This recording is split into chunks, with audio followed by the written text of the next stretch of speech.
Hit it, Phil. Can it be the breeze that fills the trees with rare and magic perfume? Oh, no, it isn't the breeze. It's Jackson time. La, da, da, da.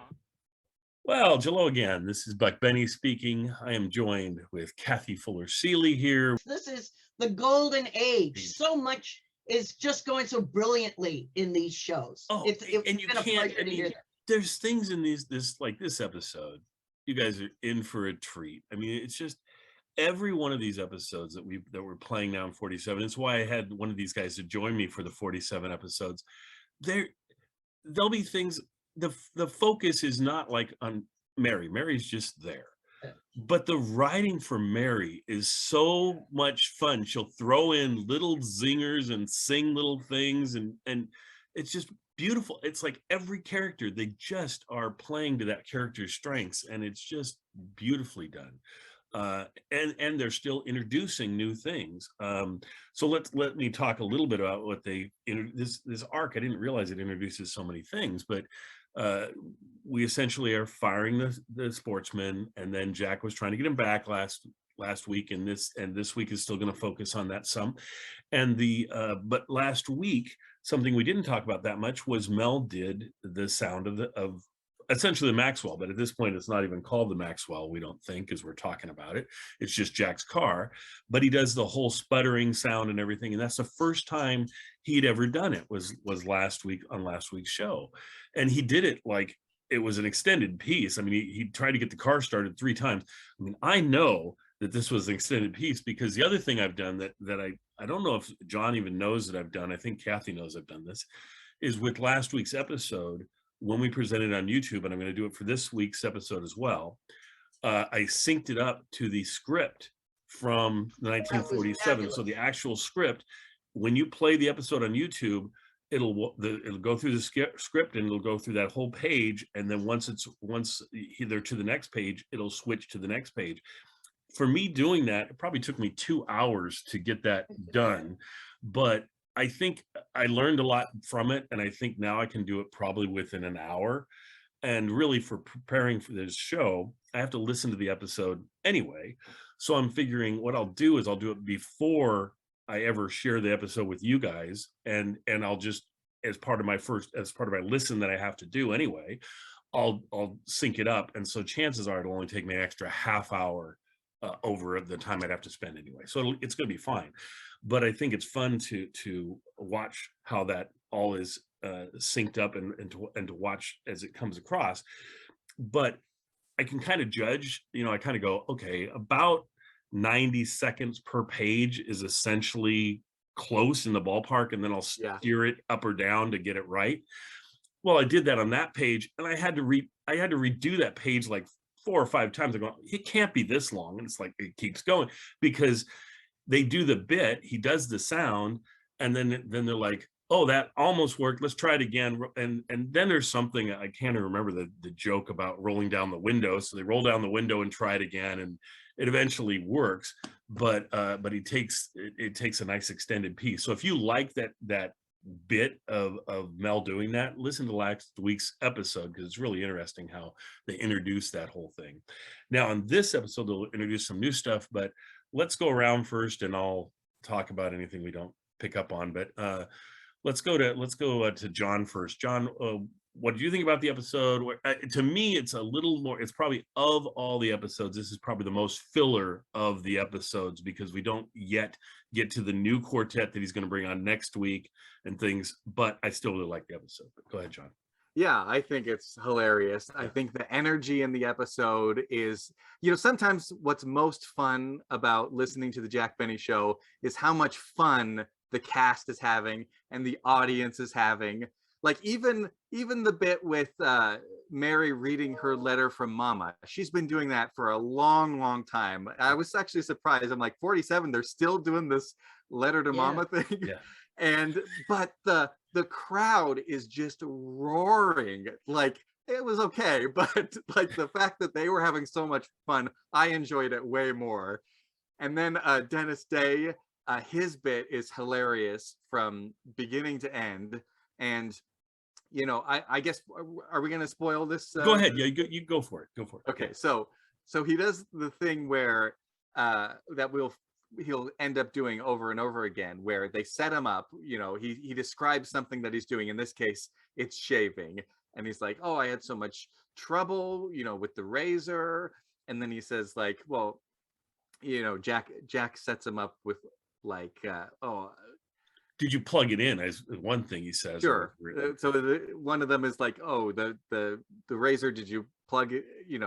Did you plug it in?" And he's like, "Oh, plug it in," or whatever. Yeah. Boy, it's so much funnier when Jack Benny and Dennis Day do it. Anyway, they do this 3 times in a row. Yes. And they never do it this many times again, because like John says, they're just introducing the bit for the first time, and it's the same thing. It's funny because it's almost identical thing to introducing the Mel Blanc car sound. They do it more than they've ever done it because it's the first time as well the previous week, and so this one, let's go ahead, John. Yeah, so the first, he does it the regular way, and it's hilarious. Then he does it a second time, which is a surprise, and it's also hilarious.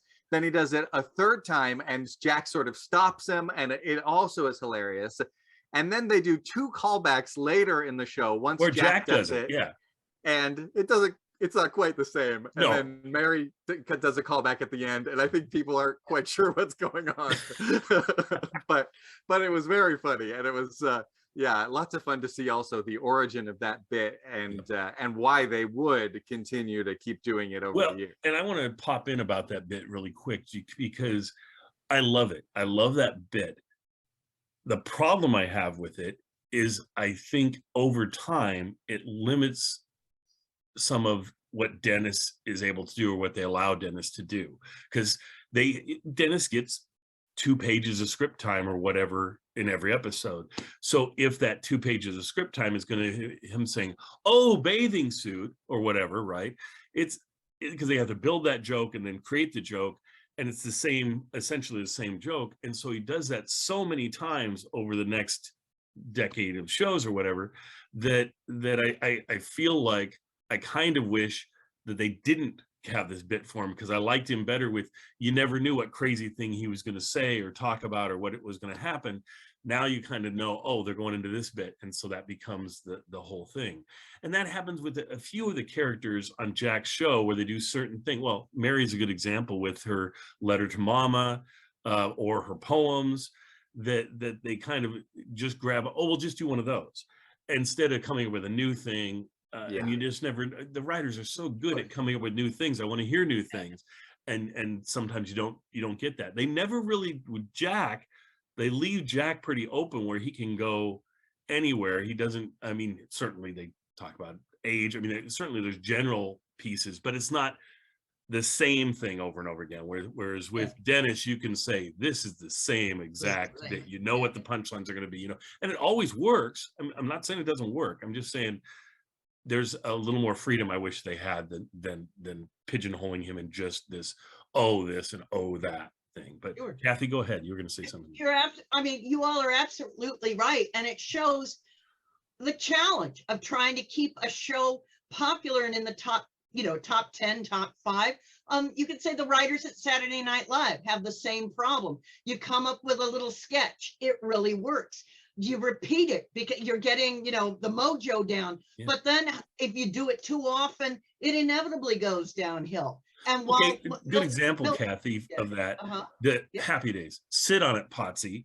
That became overdone. It became this catchphrase, or it became these catchphrases, but you had to kind of put them in the show, and it becomes too much. Everybody expects it. You're right. And it's like Fibbing and Molly saying we can't visit the closet every week. We have to, the closet's got to be, and they didn't.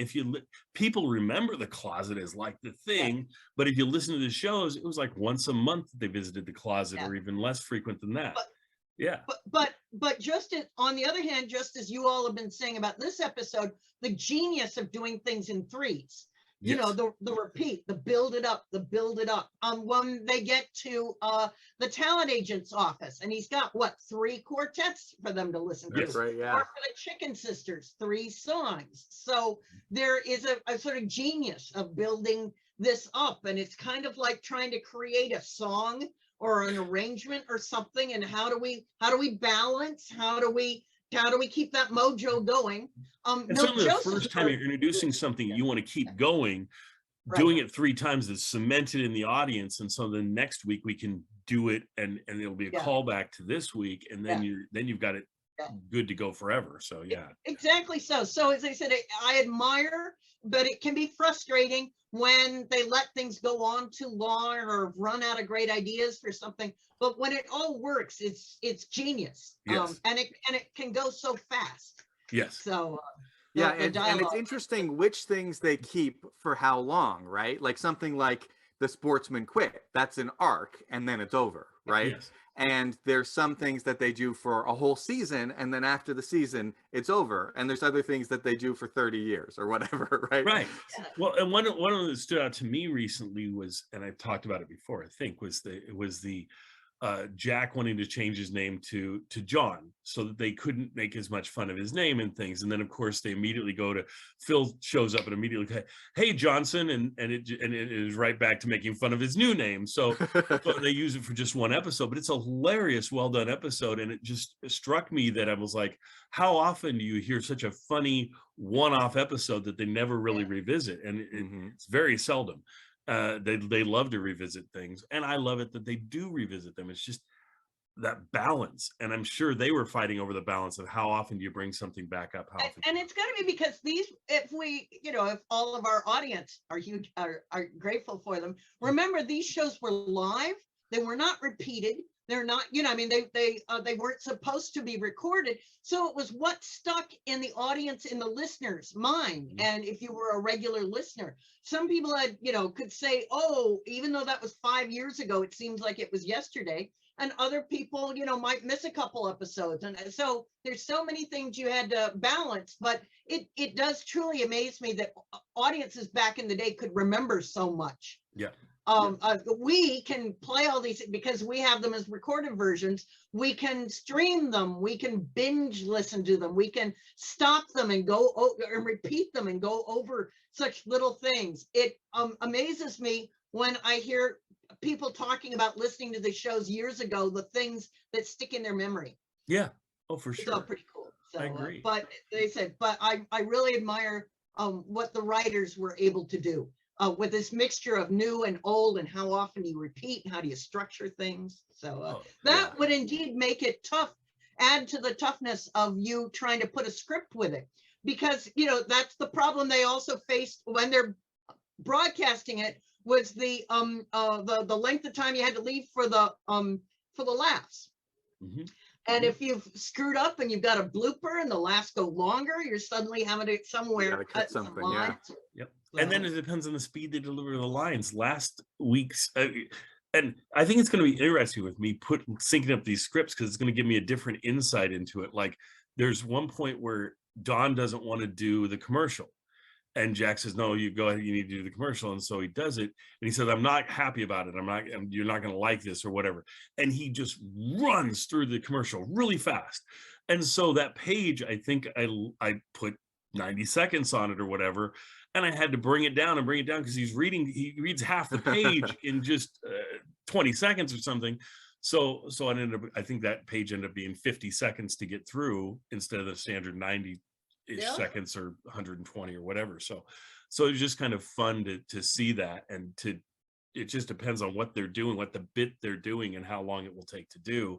Like you say, and the laugh is a whole nother thing, because you got to wait for the laugh. And I'll like go, oh, they're almost done. He's got like one more line left, so I'll add another 10 seconds.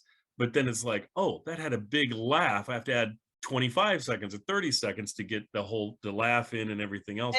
And so again, ways of acknowledging what experts Jack and his writers and everybody had become. Jack was such a good maestro of sort of understanding how long the laugh would take. And I understand that as they were broadcasting, he had signals to the rest of the cast about wait. I don't know the signals, but it would, lots of things that you had to be, you couldn't just be reading your script. You had to always be looking at Jack as he would help orchestrate the timing of these and that's why this whole show with all the cast is so good, because what it appears to us like listening to it, like, wow, this cast, the entire cast, has really good timing. It's not so much that, it's they all have Jack's timing because he's telling them when to stop, when to go forward. Sometimes he's even doing it aloud, especially if he's got a guest person coming on. He'll say, oh, wait for the laugh next time, or what, you know, and he'll point things out, and which is neat. And certainly through listening to the rehearsals that are available, right? We got like 20 rehearsal episodes that we have. Those are really interesting because he will actually talk to them and say, Don, on that line, I want you to wait a little longer, or say it this way, or he'll give people little pointers. And he really does come across as both an editor, but a director and a writer and the performer. It's just amazing. I love to hear him do that. Anyway, I've heard very few of those. I've heard very few of those rehearsals. I'd like to get to listen to them sometime. Yeah, well, and what we'll do at some point, we'll go through and do this sort of thing that we're doing with these, with the actual rehearsals. In fact, that might be a fun thing for us to do this summer if we can, is because of course Jack's show will have a hiatus for the summer, so we can maybe do the rehearsals and go through some of those, which would be awesome. And I think it'd be fun for us to listen to them, but fun for us to also chat about them. But John, anything else on this episode or anything? But go ahead. Well, I mean, this isn't really necessarily specifically about this episode, but the fact that whatever you want to talk about Dennis Day and him doing it over and over again. I have to say, as a modern consumer of Jack Benny, I like to listen to 3 or 4 episodes in a row and then pick a totally different time period and listen to 3 or 4 episodes in a row, because that way, when you end up going back even a month later, all of the callbacks are now funny again, and it's not like, oh, here we are, another one in a row. Right. So yeah, it's going to be interesting for you, because I know that's how you listen to the shows. I knew you mentioned a number of times. Yeah. I'm like, so if we're going to go through sequentially, how is John going to do it? It'll be interesting to see, you know, a month down the road as we've done a bunch of these episodes, to see how you're feeling about listening to it sequentially for so long, which you don't usually do. So I think but then again, you also on this podcast, you're not just listening to 1947 exclusively, but then the next day it's an older episode. So I think it's just the same thing, only more compact. Yes. Yes. And I want to briefly mention, because it's also the Phil Harris show. Yes, I was just thinking that myself. We got to talk about Phil because Jack's on Phil's show. So go ahead. Yeah, well, it's such a great episode. I don't want to give everything away. No, but, you know, I love the little kids in all of the episodes, and in this episode, the bit with Jack Benny and the little his daughters. Oh, yeah, it's so good. It's so good. And it had me laughing out loud for sure. Yeah, it's interesting that, especially, and they sort of play it up, especially in this episode, but Phil Harris's character, sort of his character trait that they play up is essentially his unintelligence, right? Yes. But that's also the same thing that they're doing with Dennis. And yet you would never confuse the two. It's amazing how they can make like dumb jokes for Dennis that totally work for Dennis, and different dumb jokes for Phil that totally work for Phil. You can't take, you would think they're dumb jokes, right? You could take and swap them, but you couldn't. It would be totally obvious if you swapped their dumb jokes. It wouldn't work the same way. And I'm not sure. I mean, I couldn't even describe what the difference is between them being dumb, really. Well, one is innocence and the other is looseness or something like that. And Phil is the uneducated, getting words wrong, that sort of thing. Dennis is more just silly. Yeah, just his processing of the world is just different. It's more of it's almost a Gracie Allen sort of seeing the world in a weird, unique Dennis way, and Jack or whoever trying to understand what Dennis is getting at, and then be like, and I love it that so often it's not Jack. So often Jack is saying, "No, I'm not going to go there." But then Mary is like, "No, I need to know what are you talking about, Dennis?" And then and then Jack's like, "Oh no, you've asked him. Now we got to go right." Or it's Phil that goes, "No, I need to hear this, Jackson. What is he talking about?" And then so I love that. But no, it's funny how, like you say, comparing the characters. Then the other thing is just, as we mentioned, Jack is on Phil's show. So if you don't normally, because I know some folks just listen to the Jack and they don't listen to the Phil or whatever, I would go ahead and listen to Phil today for sure if you're a Jack fan, because I think you're really going to enjoy it. And they're so infrequent with how often Jack's on this show. Usually it's the Christmas episodes. I think there's only a couple other ones that he does, and this is probably the lengthiest one that he does the appearance.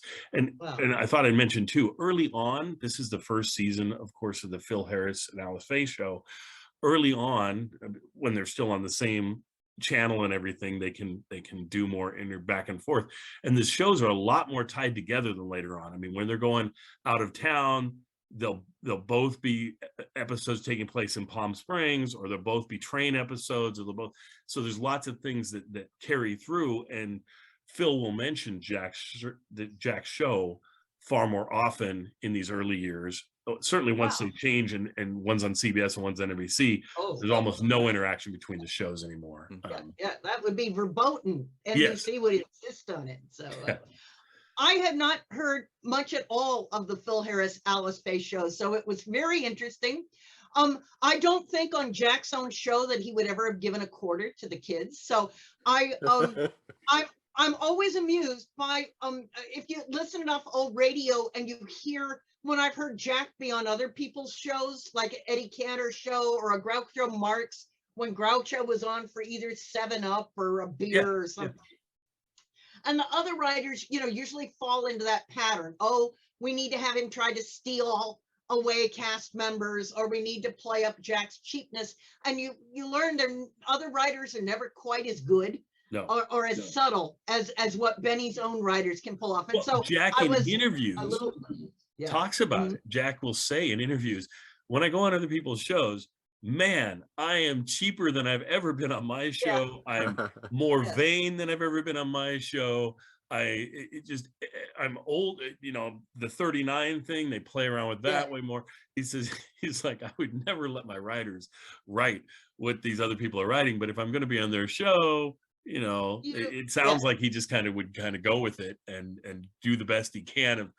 They always say, does the actor bend to the line, or does he bend the line to him? And that would be Jack bending to the line, trying to get his character to reach in there and make it believable, even though it's way beyond what his character would be portrayed in his own show. But I would say I enjoy Phil and Alice's children much better on their own show. I thought they were kind of sticky sweet when they're singing onesie twosie and things like that on the Benny show. Right. So I love these little monsters, hitting up everybody who comes to the house. So as I said, I loved their spunk on the Phil and Alice shows. So. I do too. The Phil and Alice show has so many great things. One thing I wanted to mention about the Phil and Alice show before we move on too is I've been hearing a lot of people say essentially the early writers were terrible. Oh, just horrible. And the second season, when it becomes Rexall, they get new writers in, Dick Chevalier, I don't know what his name is. Anyway, two writers that later on go in to be huge, writing Green Acres TV show and things, but they're great writers and they do a fantastic job. But I think of the first season writers on Phil's show in the same way that I think of the first Harry Kahn for Jack Benny. Without Harry, he laid out a lot of the foundation. He made the sandbox that all the future writers could play in and do beautiful things. The same thing goes here. We have Julius Abruzzo, we have the daughters, we have the relationship between Frankie Remley and Phil. We've got Phil and his wife. We've got Abruzzo and his wife and their interactions. All of that is all laid out in that first season. It might not be as funny as the later seasons, because just like in Jack's show, they don't the early Christmas shopping episodes or the early anything, it gets better. They build on it and they fine tune it, and that's the same thing that they do with these bits on Phil and Alice's show. And so I totally respect those early writers in that they created this wonderful format that other writers could even build upon. And we shouldn't, I don't know why people feel like they have to say this is really good and this is horrible. It's like, no, this is the building that allows this other piece to be good. Anyway, so that's my opinion. John, you got anything else about this one, or Where did I think that this is one of the best Phil Harris Alice Faye shows I've heard, especially since it's got Jack Benny on it. Yes, agreed. And yeah, I'm just so delighted we can present them as they were originally. Like if you were back in the day, this is how you might hear them: is Jack Benny and Phil Harris the same time frame, done the same day, and hear them back to back like this, and it's delightful to do that. So anyway, without further ado, enjoy these shows, and we'll be back next week for more Jack Benny and Phil Harris and their shows. The other thing is, you might want to catch us on YouTube, because on YouTube you can actually follow the script along, and that's kind of fun too. So see y'all next time. The Jack Benny Program, presented by Lucky Strike. In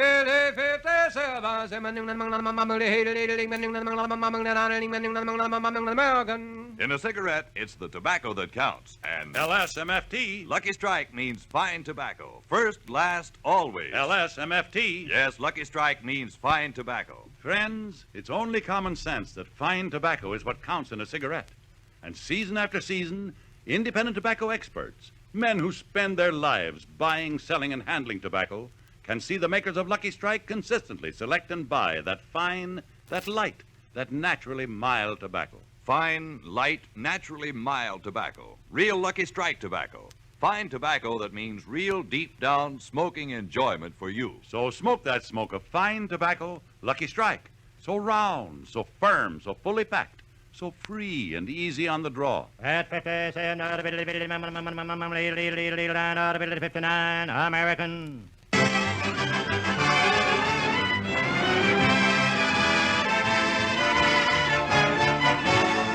The Lucky Strike program starring Jack Benny with Barry Livingston, Phil Harris, Rochester, Dennis Day, and yours truly, Don Wilson.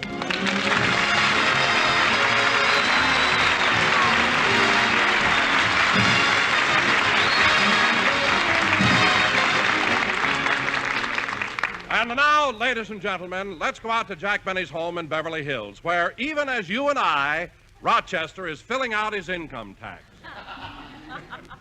Let's see. Name, Rochester Van Jones. Occupation, butler, chauffeur, cook, gardener, valet, masseur, window washer, and author of What to Do in Your Spare Time. Now, let's see. Exemptions. If married and your wife or husband had no income, or if this is a joint return of husband and wife, list wife or husband. I better read that again. If married and your wife or husband had no income, or if this is a joint return of husband and wife, list wife or husband. Yup, that's what it says. That's what the form says. Uncle Sam said that.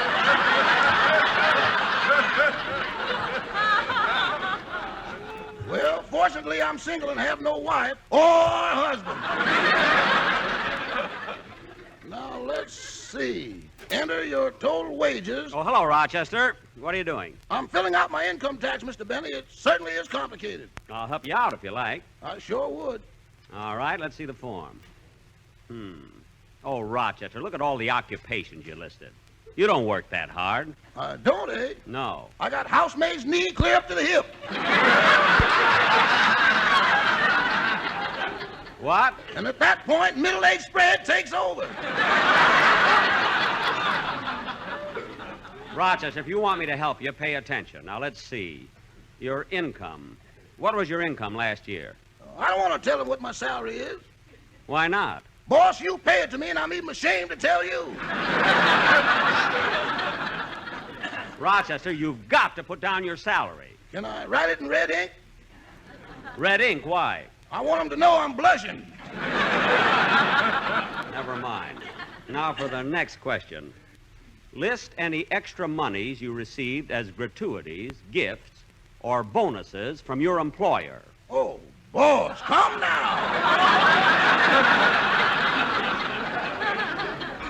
Well, let's get on to business expenses. How much did you spend last year? Well, let's see. There was $70 for uniforms, Uh-huh. $20 for a lawyer, Yes. and $50 for advice in preparing last year's income tax. I thought I only charged you 40. But you're lucky it was 50. It gives you a bigger deduction, you see. Now we come to dependents. For every close relative you support, you can deduct $400 from your income tax. Well, let's see. There's my mother. Rochester, I didn't know you supported your mother. Oh, yes, that sweet little old lady. I take for a drive every Saturday night. Your mother?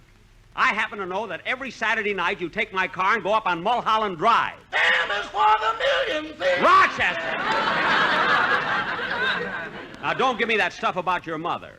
Last Saturday night I followed you and I distinctly heard you mention Lena Horne. I said, Mother, don't lean on the horn.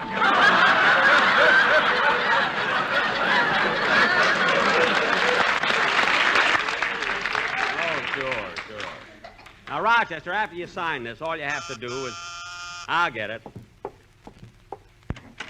Hello, Jack. Well, hello, Mary. I wasn't expecting you. Come on in.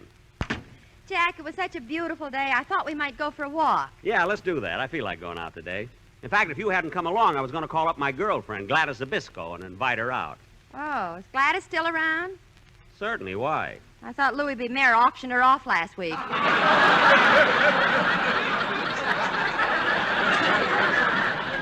Now, Mary, I don't like the way you're always picking on Gladys. She's got a nice figure. Did you ever see her in a bathing suit? Yes, and she looks like Gary Cooper. Only from a distance. So what if she is a little thin? She's homely, too. Now, wait a minute, Mary. Gladys may not be the most beautiful girl in the world. I mean, I won't even say that she's the most beautiful girl in the United States, or in Los Angeles, or in Beverly Hills, or in... You know, Mary, I think you got something. Well, I'll get my coat and we'll go for a walk. Okay, Jack, I'll sit here and read this letter I got from Mama. Well, a letter from your mother, eh? What does the worst years of your father's life have to say?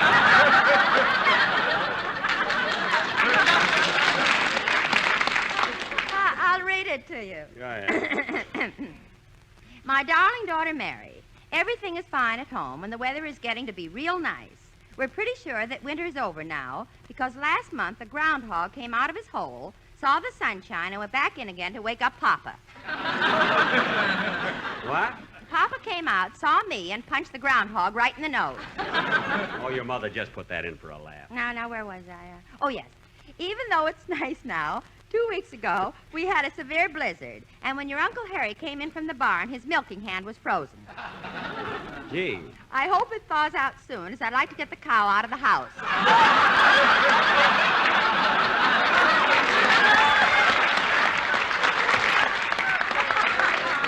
Mary!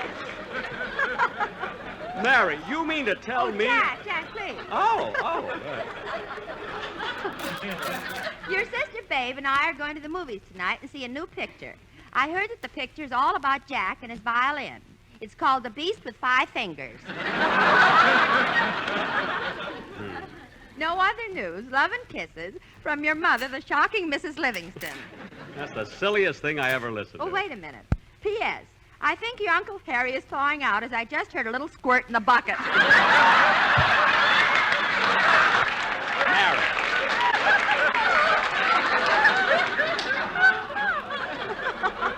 Mary, look, why doesn't your mother write a letter sometimes without... Oh, who can that be?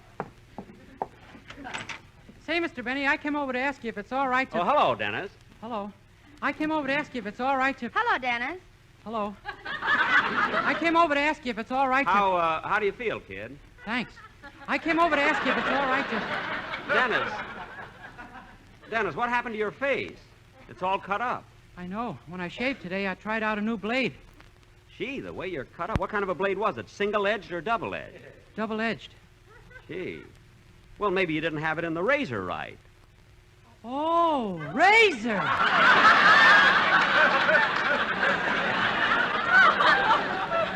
Well, certainly. You're supposed to put the blade in the razor before you lather up. Oh, lather! Dennis, if you don't know how to work a safety razor, why don't you get an electric razor? I mean, that would be easy for you. Well, I tried an electric razor, but that doesn't work either. What do you mean it doesn't work? All you have to do is plug it in. Oh! Now cut that!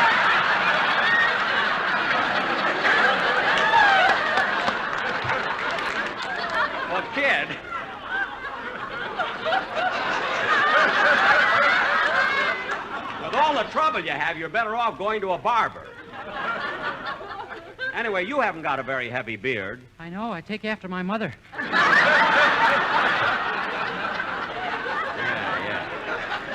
Now, look, kid. Kid, what did you want to see me about? Well, I wanted to ask you if it's all right for me to sing You Can't See the Sun When You're Crying on the program next Sunday. Yeah, I guess it'll be all right. Let's hear your arrangement of it. Okay. We'll leave in a minute, Mary. Go ahead, kid.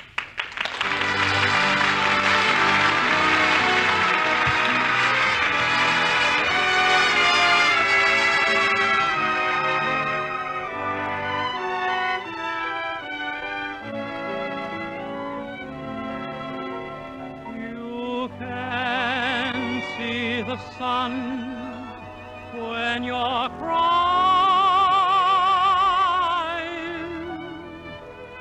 A tear can hide the brightest sky of blue. You can hear a song when you're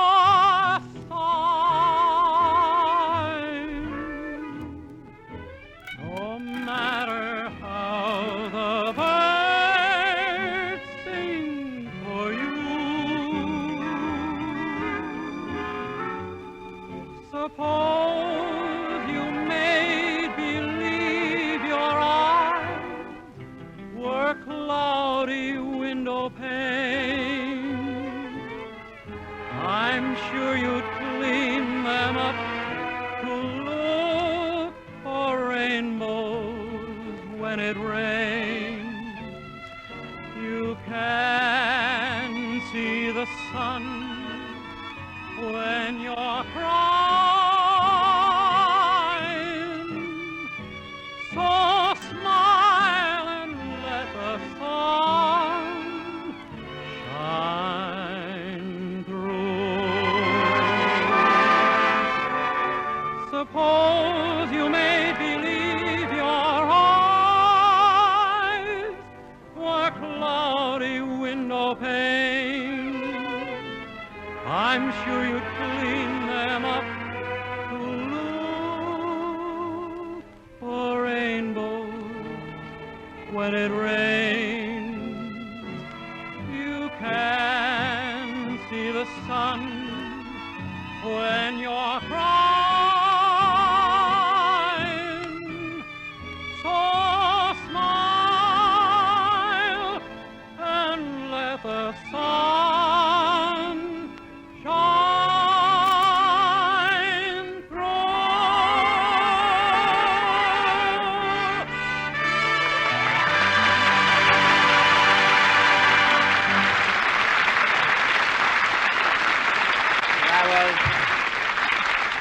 That was very good, Dennis. In fact, it's one of the most beautiful songs I've ever heard. And I thought the way you... Who came in? Dennis went out. Well, why didn't he say goodbye or something? Maybe you're not paying him enough. Could be. Well, come on, Mary. Let's go for a walk. Wait a minute. Hello? Hello, Jack. This is Don. Oh, what is it, Don? Well, Jack, this quartet situation is pretty serious, and I think... Don, I don't want to talk about the quartet anymore. But I just got a special delivery letter. I don't care if you got a... It's from the sponsor. Oh, sponsor. What does he say? He says, Dear Mr. Wilson, unless Jack Benny has a quartet on his program immediately, next Sunday's show will open as follows. The Lucky Strike program starring Al Pierce. Al Pierce? With Tony Romano, Marjorie Main, Spike Jones, Stephen Fetchit, and yours truly, Harry Von Zell. What? LS-SOS, LS-SOS. Harry, Don, do you think the sponsor is really serious? I'll say he's serious. This letter is written on a Lucky Strike tobacco leaf. Gee, he used his personal stationery. Well, I'll see what I can do about it, Don. Goodbye. So long, Jack. Come on, Mary, let's go. Okay. You know, Mary, this quartet situation is a lot more serious than I thought. It certainly is. Starring Al Pierce. You know, he's pretty good. He only made one mistake. What was that? He used to go on the air every week and say, I hope, I hope, I hope, I hope, I hope. And what happened? Hope became a star. I wonder what's the best thing that... Who's that? Hey, Jackson. Hey, Jackson, come here a minute. It's Phil. Oh, yes. Hey, Phil. Phil, where'd you get that trailer? Huh? That trailer you're pulling. Where'd you get it? Holy smoke, it's hooked on.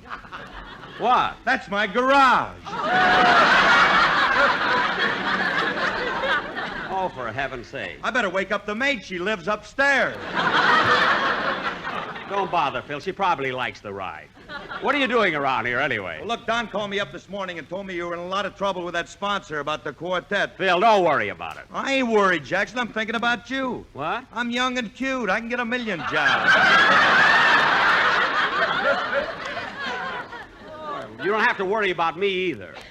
I can go back to pictures. But, Jack, they talk in them now. Oh, stop. Now, look, Jackson, if you don't get a quartet, you're going to be in a lot of trouble, and you know it. Well, yes, I guess so. Why don't you go up to a talent agency and audition some singers? I don't know who to go to. Well, why don't you try my agent? He's terrific when it comes to picking talent. Look what he did for me. Huh? He fixed me up so I'll never have to do another day's work in my life. No kidding. What did he get you? Alice?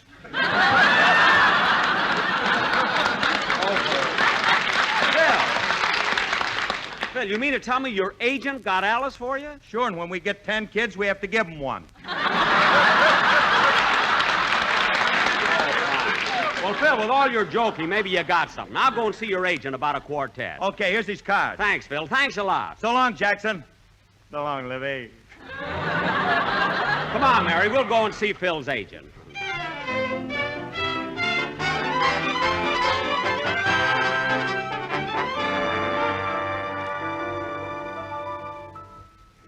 Here we are, Jack. Here's the talent agency. Yeah, let's go in. Gee, there are a lot of people in here. Jack, I think that's the agent sitting behind the desk. I'll find out. Oh, Mister. Mister. Yeah. Are you the man who handles the talent? Yes, Nelson is the name. Low State Nelson. Oh, well, this is Miss Livingston, and my name is Jack Benny. Well, I'd have known you people anywhere. It certainly is an honor that you came here first. Thank you. Benny and Livingston. Yes, sir. I'll make a note of that. Auditions are Thursday, and don't forget to bring your piano player. What? Look, I'm not here to audition. I'm trying to replace a quartet on my show. Oh, yes, I've heard them. I've got a quartet here that can take their place, and nobody'll know the difference. Good, good. They're right in the next room, the Seal Brothers. Seal Brothers. Well, we can change the name. Oh, no, you can't. Why not? Because they're seals. What? I'll get them for you. Okay, Seals, you're on.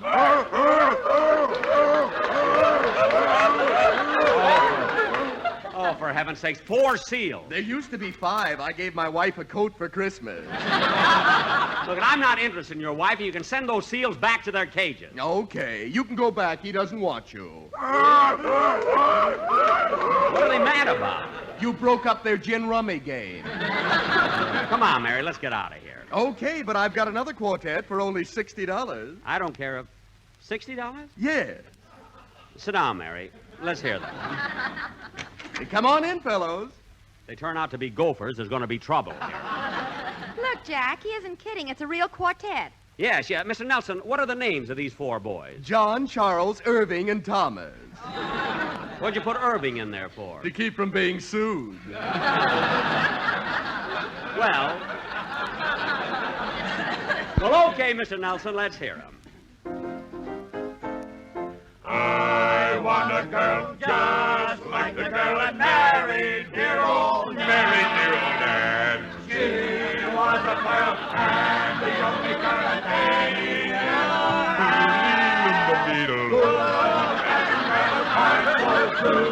One who loves nobody else but you. Look, I want a girl just like the girl that married dear old Dad.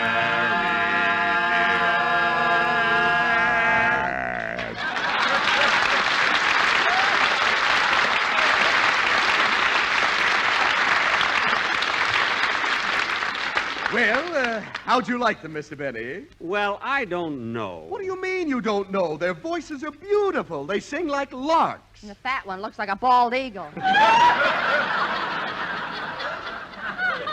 Mr. Mr. Nelson, these fellas may be all right for some things, but I got to have a quartet that can do the commercials for my Lucky Strike program. Oh, they can do that. They can? Of course. Listen to this. Go ahead, boys.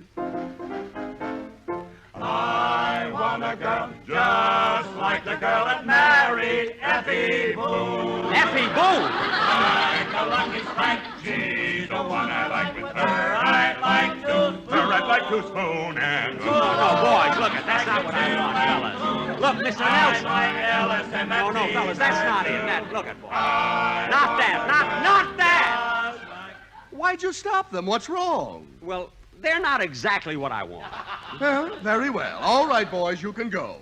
Come on, Mary. I'm sorry I bothered you, Mr. Nelson. Oh, don't go away, Mr. Benny. I'm sure we have something that would... Excuse me. Hello, Nelson Talent Agency. Mr. Nelson left town. What's your complaint? No complaint? This is Nelson speaking. Yes, we have talent for every occasion. For a wedding, you need what? A violinist. You willing to pay how much? $6?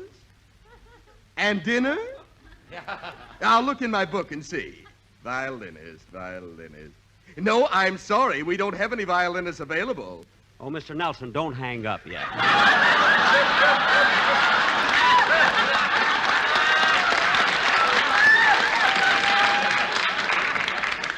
Jack! Quiet, Mary. Yeah, what is it, Mr. Benny? Ask them what they're having for dinner. It's too late now. They hung up. Oh. Now, Mr. Nelson, I think I'll run along. Now, wait a minute. You came in here for a quartet, and I'm going to get you But one. I didn't like those four fellas you had out All here. right, so you didn't like them. I have other talent, you know. Hey, girls, come out here. Girls? Yes, their names are Maxine, Patty, Laverne, and Irving. Irving again? No, Irving Schwartz. Now, look. Take it, girls.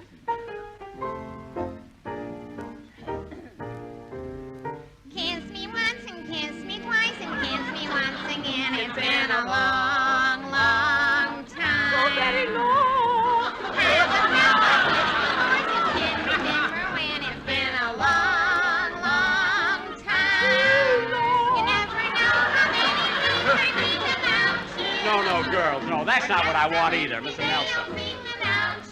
Look, that's not what I want either. Stop, girls. Look, Mr. Nelson. Stop!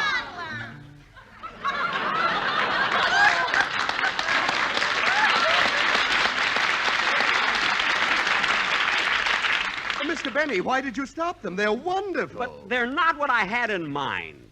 Mary, what do you think? I like the seals. Mary. Would you like to interview them?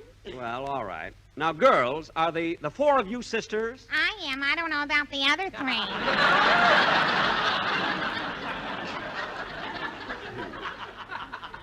Well, I have to be very particular about my show. Where did you girls work last? Oh, our last job was in San Francisco. We worked on the top of the mark.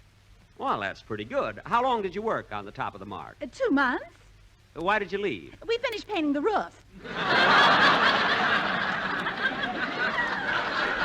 I see. Well, look, Mr. Nelson, I'm sure I can't find the kind of a quartet I want here, so I think we ought... Just a moment.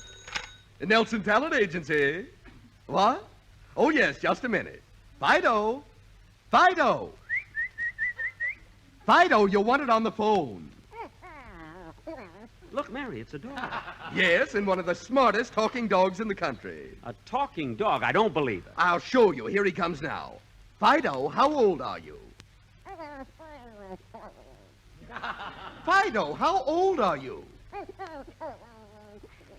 Fido, say something. I don't know what to do with him. He's been acting like this ever since he saw Nora Prentice.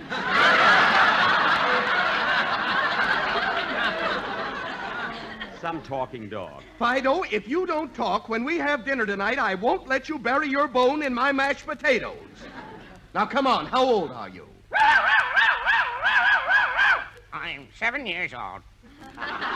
Gee, he can spell, too. Now, Fido, spell cat. K-A-T. 7 years old, he can't spell cat. What a dope. Now, look, Mr. Nelson, I didn't come here to get any trick vaudeville acts. All I want is a quartet, and you haven't got one that suits me, so I'm going. Now, just a minute, Mr. Benny. I've got another quartet that is positively sensational. Look. They're Russian. A Russian quartet? Yes, I'll call them. Tovarovich, Ivanovich, Stepanovich, Baranovich, come here. How can you tell which is which? Mr. Nelson, look, I can't use a Russian quartet. You haven't heard them yet. But... All right, boys. Boys, I don't want to hear them talk. Look, I want to hear them sing. Boys! Now, Mr. Nelson, I don't want to hear them talk. Let's not waste time. If they're going to sing, let them sing. Okay, come on, boys. 1, 2. 1, 2. One of it, two of it. Why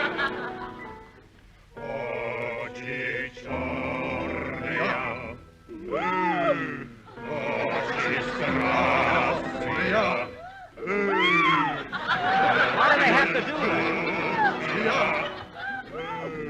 Lucky strike me.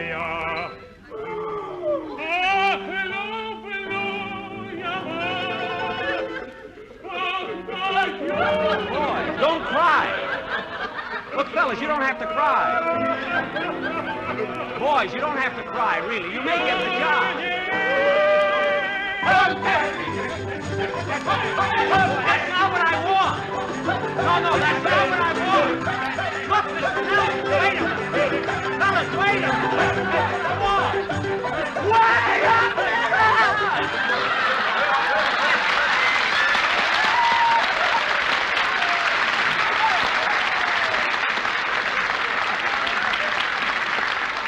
Mr. Nelson, that won't do.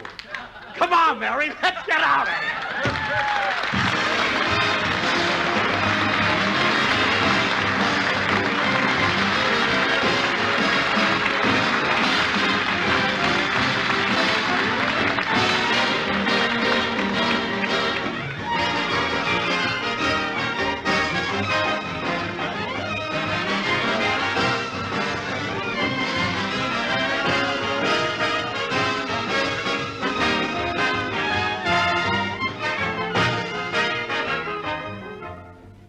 Ladies and gentlemen, during the past week, over 1 million young people, as well as adults, have been observing National 4-H Club Week.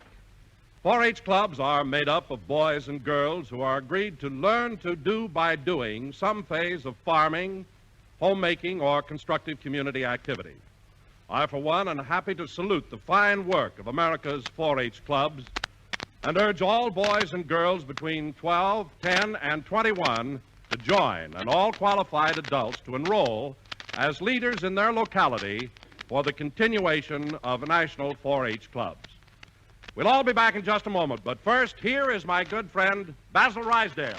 As you listen to the chant of the tobacco auctioneer, remember, LSMFT.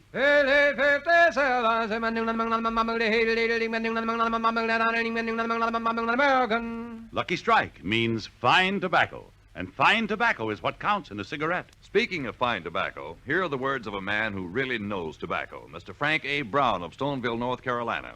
An independent tobacco warehouseman for 25 years, he said, "Season after season, I've seen the makers of Lucky Strike buy good, ripe tobacco. Tobacco you just can't beat for smoking quality. I've smoked Lucky's myself for 29 years. Year after year, at market after market, independent tobacco experts like Mr. Brown can see the makers of Lucky Strike consistently select and buy that fine, that light, that naturally mild tobacco. Fine, light, naturally mild tobacco. Remember, LSMFT. Lucky Strike means fine tobacco. LSMFT. No doubt about it. Lucky Strike means fine tobacco. And this fine Lucky Strike tobacco means real deep down smoking enjoyment for you. So smoke that smoke of fine tobacco, Lucky Strike. So round, so firm, so fully packed, so free and easy on the draw.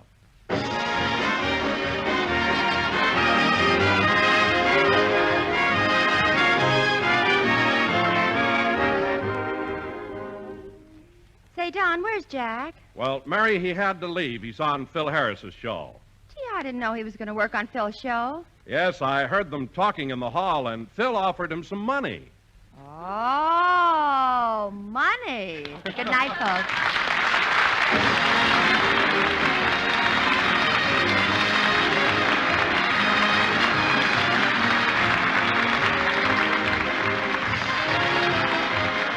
This is NBC, the national broadcasting company.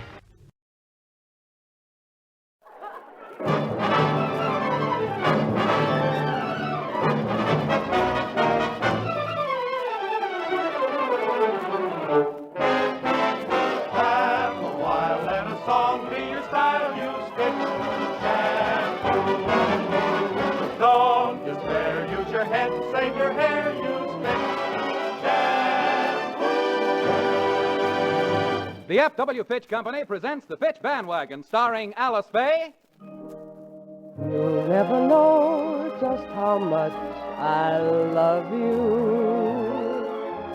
You'll never know just how much I care. And Phil Harris. Won't you come with me to Alabama? Let's go see my dear old mammy. She's frying eggs and broiling hammy, and that's what I like about this song.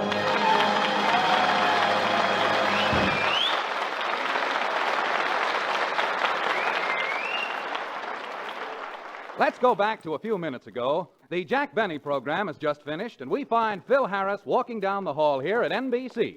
Hooray for Hollywood. Hey, Phil. Holly. Hey, Curly. Oh, hiya, Frankie. Hey, where you going? Down the hall. Jackson wants to see me. Hey, Ukulele Ike. What's the trouble with you, kid? What's the matter? What was wrong with you on the show today? Why? Why? Oh, kid, you're murdering that guitar. Are you sure that guitar of yours was toned? Tuned? What's that? Oh, Frankie, what's the matter with you? Oh, don't pick on me, Curly. I don't feel good. I ain't been able to sleep a wink for the past 2 weeks. Well, then, Frankie, you ought to do something about it. Yeah, maybe I ought to start going to bed nights.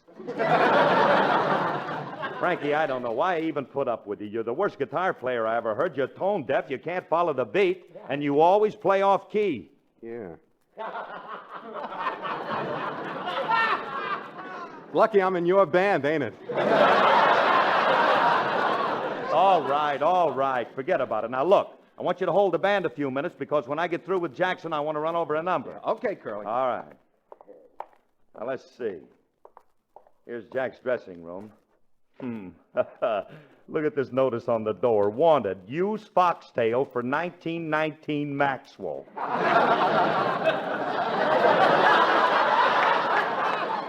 Well,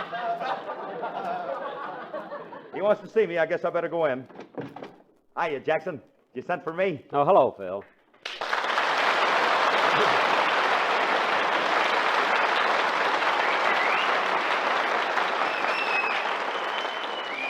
Phil, where are your manners? Don't you know better than to barge into a dressing room without knocking? Well, I'm sorry. It might have been in my slip, my underslip.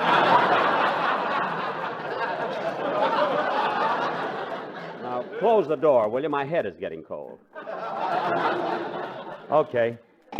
Look, Jackson, you wanted to see me, huh? Yeah, sit down, Phil. I've been meaning to talk to you for some time. But you see, Phil, Well, what's up? Well, it's about your contract. Contract? Yes, you know, that piece of paper you have that starts out to whom it may concern and ends up with an X.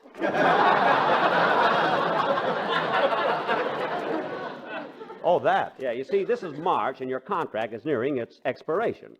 Yeah? When does it expectorate? Phil, do me a favor, will you? For once, try not to be stupid. Huh? Force yourself. Oh, Jackson. The way you talk, I'm a moron. No, Phil, you're not a moron. You haven't made that yet. I mean, don't get delusions of grandeur, you know. What do you mean? I ain't got nothing. I'm as healthy as you are.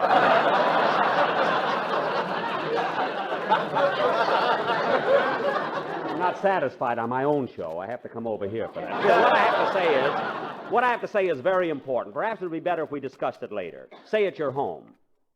My home? Yeah, you have one, haven't you? Oh, of course not. Me and Alice is children of nature. We're two carefree nymphs who gamble on the meadow with gay abandon. Phil, remind me not to be invited over here again, will you? Where did you get an expression like that? Well, on my show, I ain't as stupid as I am on yours. So far, you've been holding your own, brother. Listen, Phil, I'll see you later at your house. Oh, you're coming out the house. I'll see you okay, later. So long, Jackson.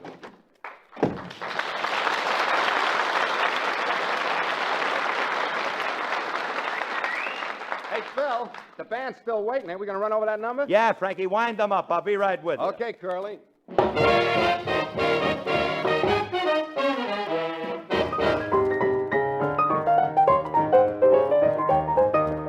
Long ago in New Orleans, on a little street of dreams, there I heard a crazy band.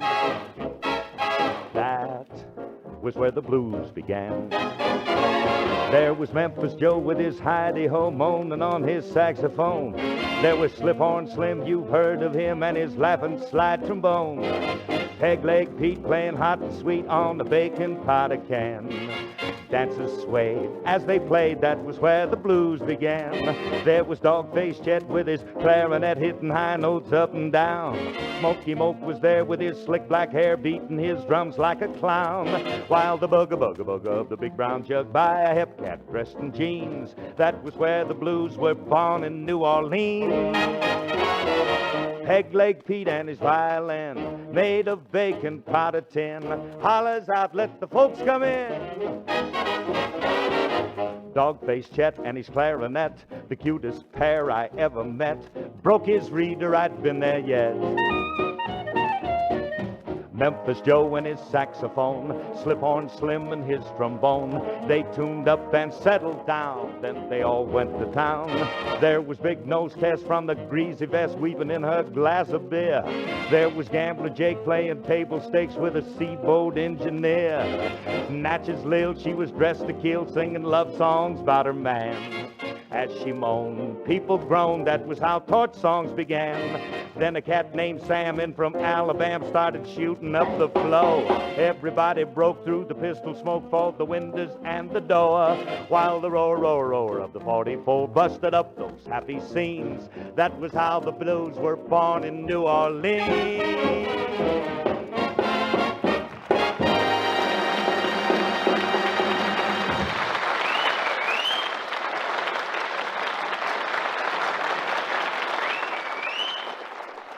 Ladies, whether you wear your hair up or down, long or short, you can win compliments on its loveliness if you use Fitch's Dandruff Remover Shampoo. For Fitch contains a special reconditioning action that makes your hair soft to touch, lovely to look at. Fitch's reconditioning action beautifies your hair by its thorough cleansing process. It dissolves and floats away all traces of dirt and dandruff from the hair and scalp. The antiseptic cleansing leaves your scalp tingling with that clean feeling, your hair shining like twinkling stars and easy to manage. Best of all, Fitch's reconditioning action works equally well for all colors and textures of hair, in hard or soft water. Buy an economical bottle at drug or toilet goods counters, or have professional applications at your beauty or barber shop. Use Fitch's Dandruff Remover Shampoo regularly. See how it adds exciting glamour to your most becoming hairstyle.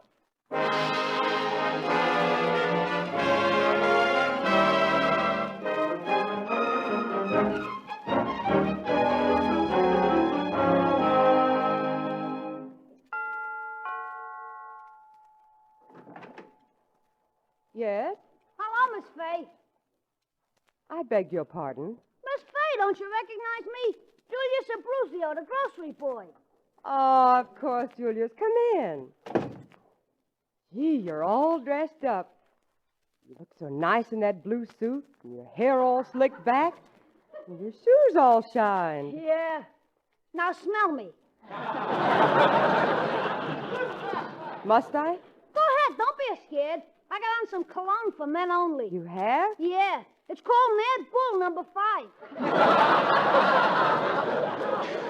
5. Julius, you're not delivering groceries on Sunday. Nah, this is purely a social call. Well, that's nice of you. Yeah, ain't it? You know what I did yesterday? What, Julius? Well, when I heard you was on for Fitch shampoo, I went out and bought all I could just to help you, adored one. You did? Yeah. At home in my room, I got 48 cases of it. That's awfully sweet of you, Julius. Yeah. The only trouble is now I have to sleep on the fire escape. Oh, that must be Phil. Your husband? Mm-hmm. Take me in your arms, beloved. We shall die together. Oh, Julius, don't be silly. You run along now. Go on. Okay, farewell, soulmate. Hey, you. Hey, Abruzio, come here. Hello, Mr. Harris. Look, what are you doing coming around here on Sunday? Calling on my best girl. Best girl. Listen, Bruzy. Baby Alice is only 5 years old. Now beat it. Okay, Mr. Harris. Baby Alice. If that guy ever knew what was going on, he'd blow his brains out.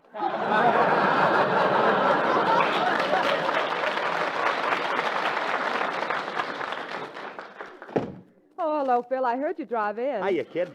Hey, what's up, Jennifer? Well, Jack Benny called you twice. He said he's coming out here tonight. Yeah, I know. He told me. Gee, it's funny, Jack coming here. He hasn't been to our house since the day we got married. That's right. You know, I've always wondered if he enjoyed himself at our wedding. He acted so strange. Enjoyed himself? Oh, he must have. He's still wearing the shoes he cut off the back of our car.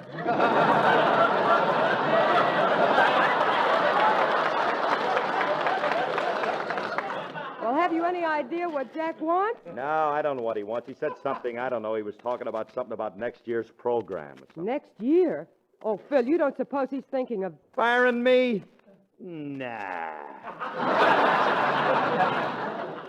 Perish the thought, beautiful. Jackson couldn't operate without Harris. After all, who'd wheel him on and off?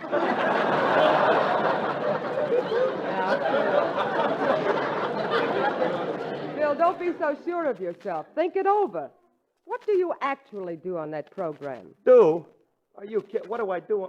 What do I do? Well, I come in there every day, and I walk in, and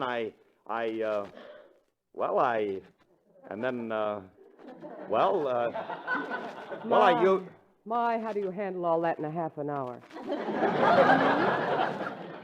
Yeah, I guess you're right. They have been spreading me a little thin over there lately.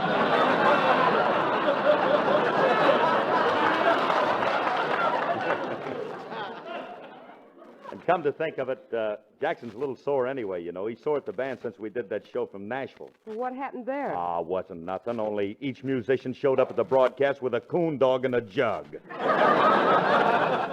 that was awful. Oh, Jackson didn't mind that much, but all through the program, the guys kept spitting watermelon seeds into the tuba. Well, suppose Jack is thinking of dropping you.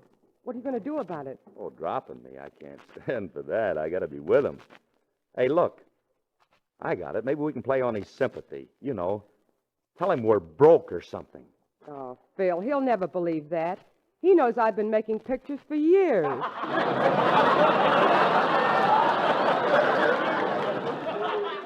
So what? Tell him you blew your wad trying to keep your brother out of Tehachapi.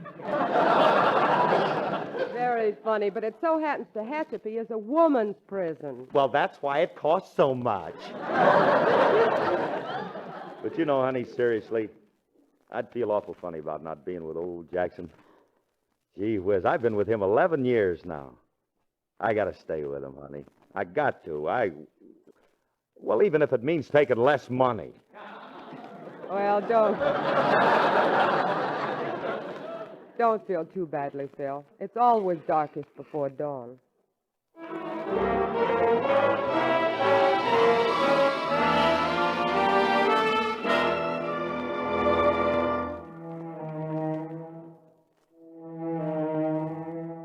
Though April showers may come your way, they bring the flowers that bloom in May.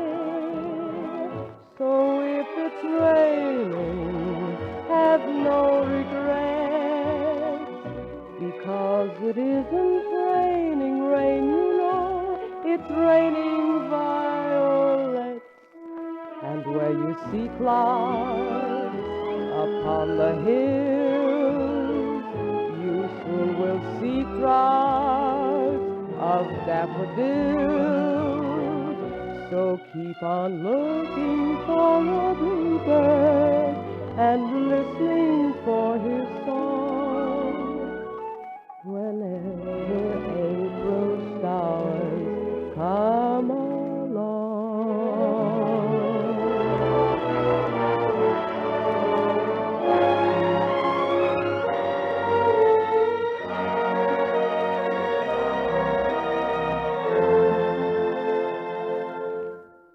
And where you see clouds upon the hills, you soon will see crowds of daffodils.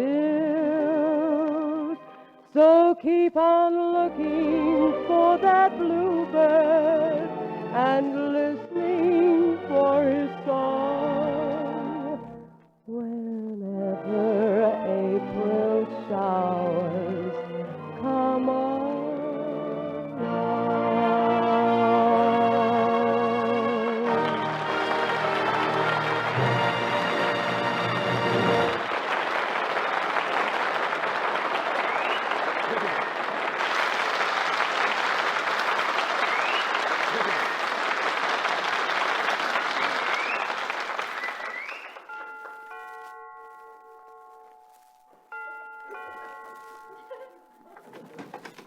Hello, Fuller Brushman. Oh, come in, Jack. We've been expecting you. Oh, Alice, I wanted to fool you. Gee, it's good to see you again, Jack. How are you? Fine. Phil's upstairs. I'll call him. No hurry, Alice. Now you have a nice home here. Tell me, how are your children, little Alice and Michael? No, Jack. Alice and Phyllis. Oh, yes. Phyllis is the girl. No. No, they're both girls. Oh, of course. It's so nice to have one of each. I mean, to each his own. I mean, two girls. Won't you Two sit girls, down? I meant. Won't you sit down, Jack? Thank you. My, it's a lovely fireplace, but aren't you folks a little extravagant? Extravagant? Yes, you have 2 andirons.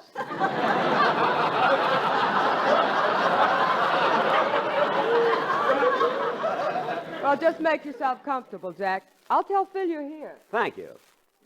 My Alice is a wonderful girl. So sensible, too. Wonder if Phil would want to sell her. Oh, what I'm thinking of. I get the wildest ideas as I open that checking account. I hope I don't have any trouble with Phil, though, for next season. If he'll just understand my position. After all, I've got a big cast, Mary's mother. Hello. Oh, hello. You're little Alice, aren't you? Uh-huh. You remember me, Uncle Jackie? Oh, yes. I've talked to you on the telephone. That's right. I don't believe I know this other little lady. This is my little sister, Phyllis. Phyllis, this is Mr. Benny. Hello, Phyllis. You're not afraid of Uncle Jackie, are you? Are you really Mr. Benny? That's right. Well, prove it.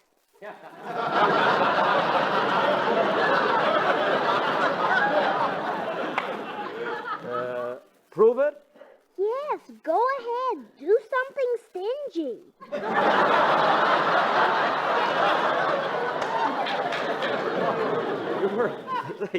You're Daddy's little girl, aren't you?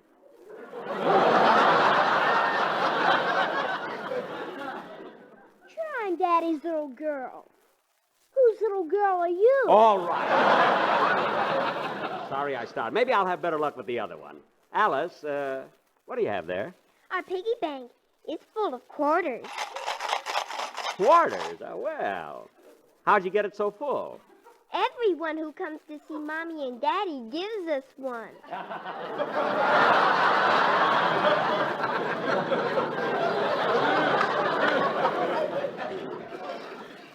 Are you going to give us a quarter, Uncle Jackie? Well, I'd like to. Let me see if I have one in my wallet. Oh, look, Phyllis. A pocketbook made like a little mattress.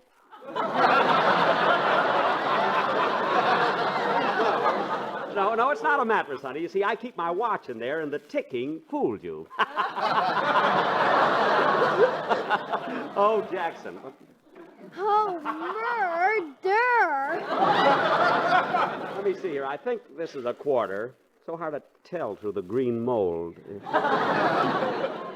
Put it in the bank, Uncle Jackie. All right. Here you are. Well, drop it in. My fingers must be sticky. I ate a Tootsie Roll on the way over here. There. Hiya, Jackson. Hey, what are you doing? Robbing my kids? Of course not, Bill. I just put a quarter in their bank. Oh, shucks, and I missed Haley's Comet, too.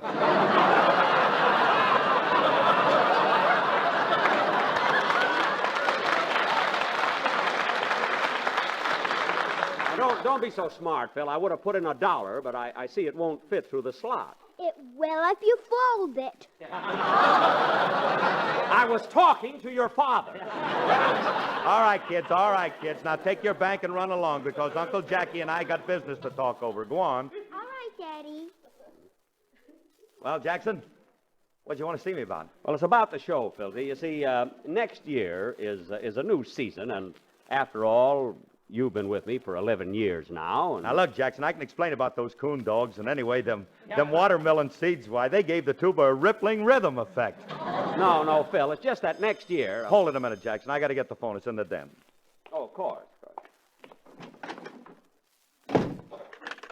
Hello? Hiya, Phil. It's Frankie. Oh, yeah. Hey, I found out why Jackson come out to your house. You did? Yeah, he's afraid of losing you. I overheard him tell his producer he'd do anything to hang on to you for next year. Oh, Frankie.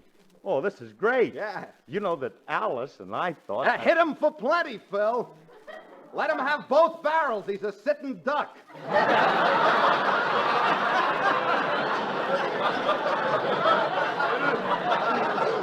Oh, gee, this is great news, Frankie. Thanks a lot. And look, I'll let you know how I make out. Okay, Curly, so long. Sorry to keep you waiting, Jackson. As you know, it's business. And now, you were saying... Yeah, you see, my sponsor renewed my program for next year, and I thought I might be able to squeeze you in somewhere. Well, I don't know about next year. You know, after all, I got my own show now. Well, I realize that, Filthy, but I might be persuaded to give you a little more money. Yeah, well, that's nice, Jackson. Now, look, Phil, look. Now, I've been paying you $85 a week this year. But considering, I mean, after all, you have a wife and 2 children, and prices are a little higher now, next year I'm prepared to give you an even 90. $90? Oh, Jack, that ain't no money. Why, it costs us that just for food. Food? Yeah. Don't you grow anything around here?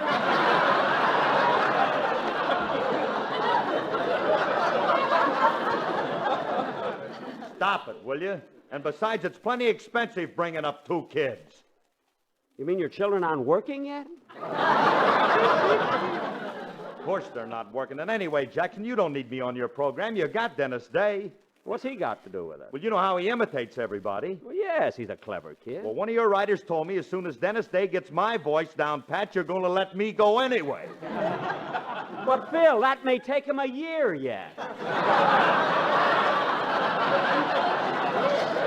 Besides, you got to stay around to coach him. He can't do it alone. I'm sorry, Jackson. I'm sorry, but it just ain't worth a while for that kind of dough. Well, you're out of your mind. Think, $90 a week. Jackson, it ain't enough. Well, I might go just a wee bit higher. I mean, what figure did you have in mind? $1,500. $1,500. But Phil, hotshot, Petrillo boy, $1,500. That's more than I spend in a year. I'm sorry, that's my figure. You can take it or leave it. Now look, Phil, please, listen, Phil, listen, my boy, listen Jackson, to me. Jackson, you're hurting me. Oh, I'm sorry. Now look, I'm willing to be reasonable. Now I'm a just man. I'm offering you 90, and you want 1,500. I'll compromise. Compromise? I'll give you $95.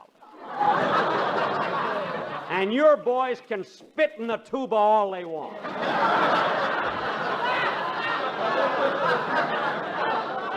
I'm sorry, Jackson. It ain't no go. I'll tell you what I'll do. I'll hurt myself. I'll give you $100 a week. Well, I don't know. 100 you'll give me, huh? Yeah. Well, I don't want to put you in no spot because you need me, Buster. So I'll tell you what I'll do. Just to help you out, I'll take it. Thanks, Phil. It's a deal. You have my word on it. Do you 2 businessmen mind if I come in? Oh, not at all, Alice. Come right in. Phil and I have just come to terms. Everything is settled and hunky-dory. Oh, I'm so glad. Phil said he'd feel terrible if he wasn't part of your show next year. He did? Mm-hmm. Why, he told me now that he has his own show, he'd even take less money.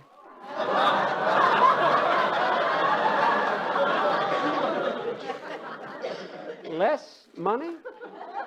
In that case, the deal is off. But, Jackson, we settled on 100. I don't care. You gave me your word. Bill Harris, don't pull that on me. You've been with me long enough to know my word doesn't mean a darn thing.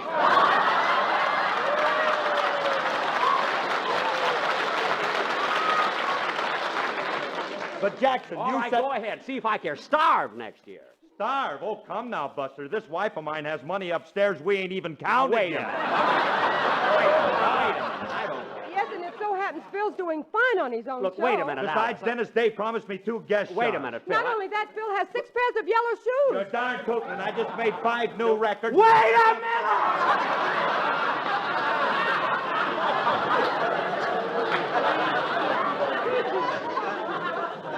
All right, I'll do it. You're not worth it, but next year I'll pay you $100 a week. Well, that's more like it. Thanks.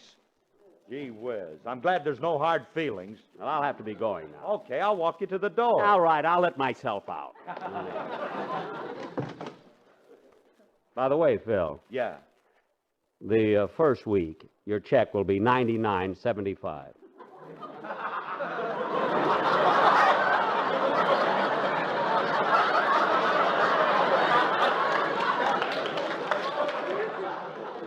What's that for? Yeah, I put a quarter in your kid's bank.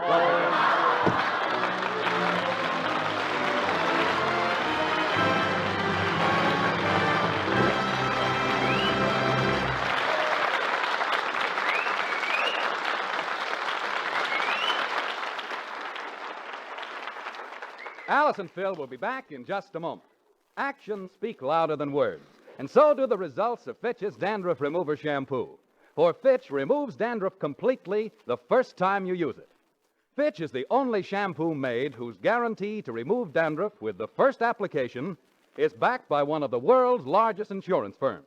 And it's so easy to use. There are just 3 easy steps. First, do not wet the hair with water. Just apply Fitch directly to the dry scalp and massage briskly. This antiseptic shampoo penetrates the thousands of tiny hair openings on the scalp, dissolving all traces of dandruff. Second, add water gradually. Continue to massage. You'll be delighted with the rich, abundant lather that forms to carry away the dissolved dandruff. Third, rinse thoroughly. Since Fitch is completely soluble, only an ordinary water rinse is needed. Just 1, 2, 3 steps, and your hair is sparkling, clean, free of offensive dandruff. Use Fitch's Dandruff Remover Shampoo regularly. The results will tell you why it's the favorite of millions. Fitch is spelt F-I-T-C-H.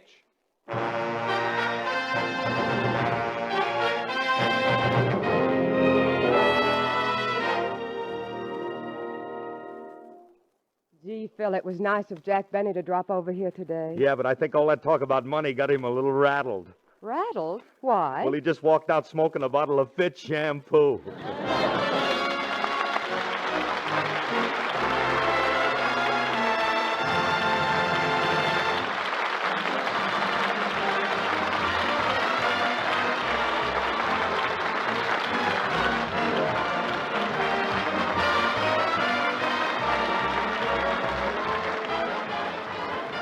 Tune in next week when the F.W. Fitch Company again brings you the Fitch Bandwagon with Alice Faye and Phil Harris. This program was written by Joe Connolly and Bob Mosier, directed by Paul Phillips, with original music composed and conducted by Walter Sharp. Included in the cast were Janine Roos, Ann Whitfield, Walter Tetley, and Elliott Lewis. Alice Faye appears through the courtesy of 20th Century Fox.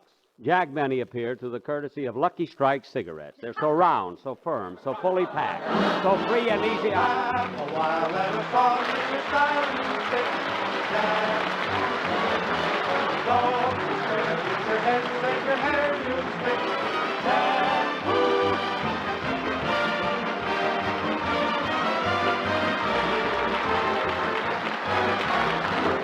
Man, use Fitch's Ideal Hair Tonic daily. It makes your scalp tingle with that feeling of new life and pep. Fitch's Ideal is not sticky or greasy, so pep up your scalp and give your hair that well-groomed look with Fitch's Ideal Hair Tonic. Bill Foreman speaking.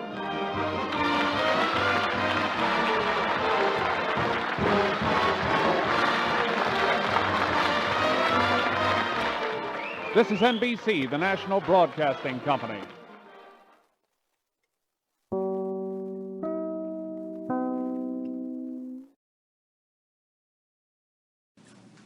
Hello again. This is Buck Benny speaking. Welcome to another great episode of the Jack Benny Show.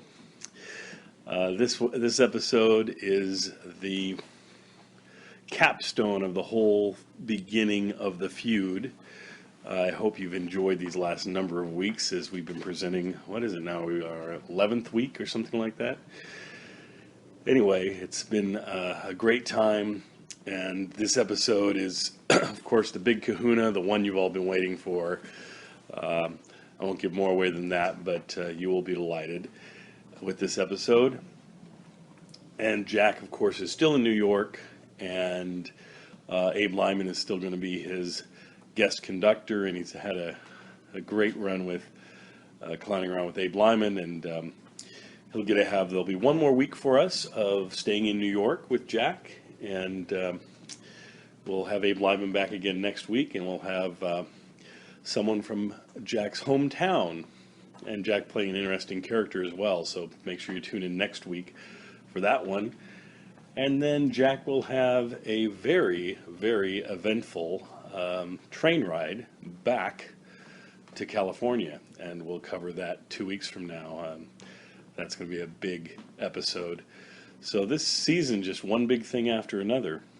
Anyway, enjoy tonight's episode, and we will... You know what? Tell you what. Let me quickly recap this season just so we see where we're at. We started the season out with the introduction of Phil Harris, and he was a great addition to the show. And then a few weeks after that, we started with the first Buck Benny skit, which was a neat series of skits that we've had about Buck Benny. Then a few weeks after that, Andy Devine joined the show and enhanced the Buck Benny skits. Then a few weeks after that, Fred Allen had a young boy named Stuart Cannon, or Cannon, depending on if I'm pronouncing it or if Jack's pronouncing it, on his show, and played the bee, and started a whole feud off that lasted us for these last 3 months or so. And then right after this feud gets over, or at least this part of the feud, it will lead us right into the introduction of another very, very important person in the history of the Jack Benny Show. So we'll just have to see where that goes. So thank you for joining us, and continue to tune in every Saturday to hear these earliest of the Jack Benny episodes that we play. And then, of course, tune in tomorrow night for the latest of the Jack Benny episodes we played from 60 years ago. Going to be some wonderful, wonderful events happening on those episodes as well. Anyway, enjoy, and we will talk to you next time. Oh, and I thought I'd mention before I play the Jack Benny episode, we will first have a clip that I took out of the Fred Allen show that is, of last night's Fred Allen show is the most Jack Benny-centric clip. And so I thought I'd share that, and then Jack will build on that in his show.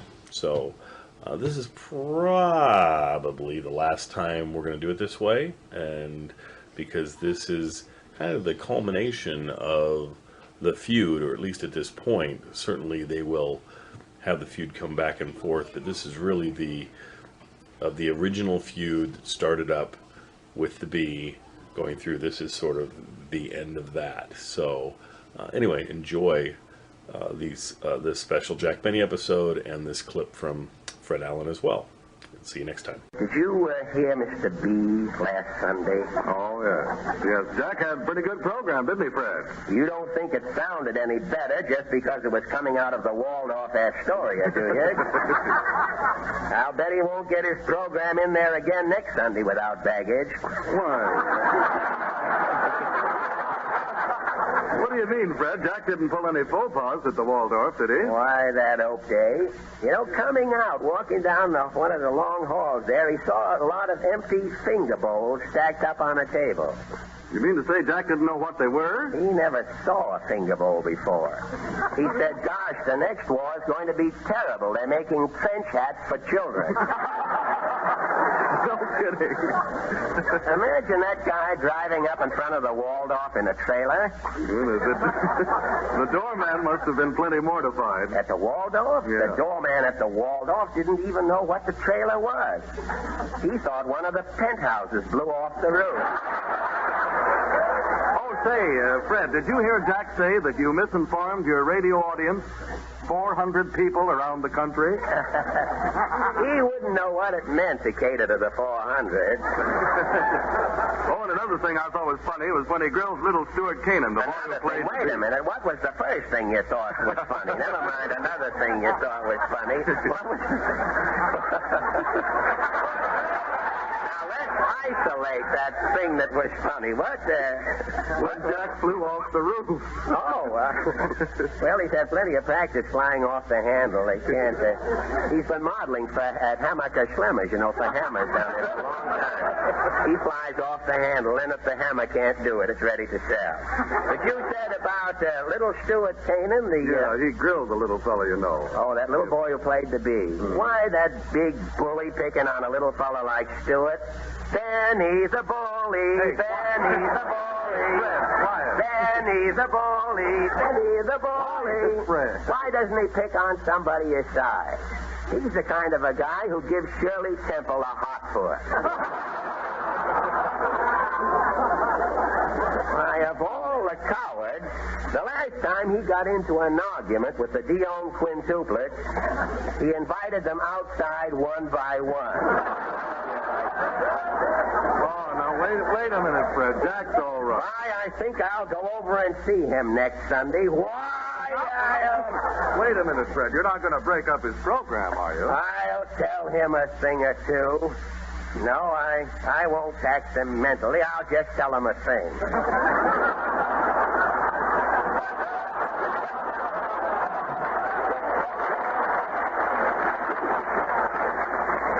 Well, now that that's all settled... It's all settled until Sunday. Now, I'm going to put my venom on to perk, and I hope to have it ready by Sunday night at 7 o'clock Eastern Standard Time. J-E-L-L-O. The Jell-O program, coming to you from the Grand Ballroom of the Hotel Pierre, starring Jack Benny with Mary Livingston and Abe Lyman and his orchestra. The orchestra opens the program with You from the Great Ziegfeld.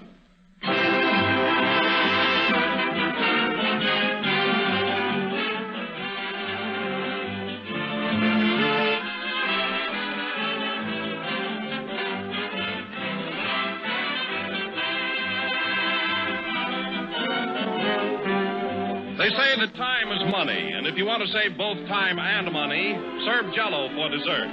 Jell-O is easy to make, easy to take, a good-looking, good-tasting, inexpensive dessert that you can make in just a jiffy.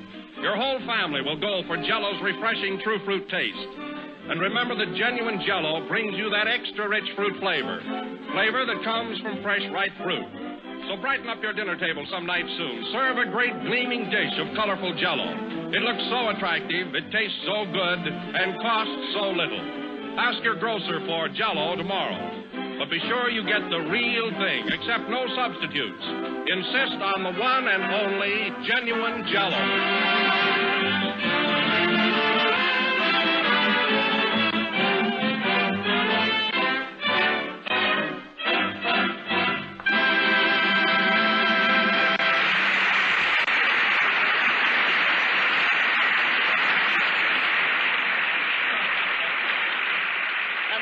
Ladies and gentlemen, we bring you a fellow who is a big man in Hollywood, a giant in Waukegan, but just another actor in New York, Jack Benny.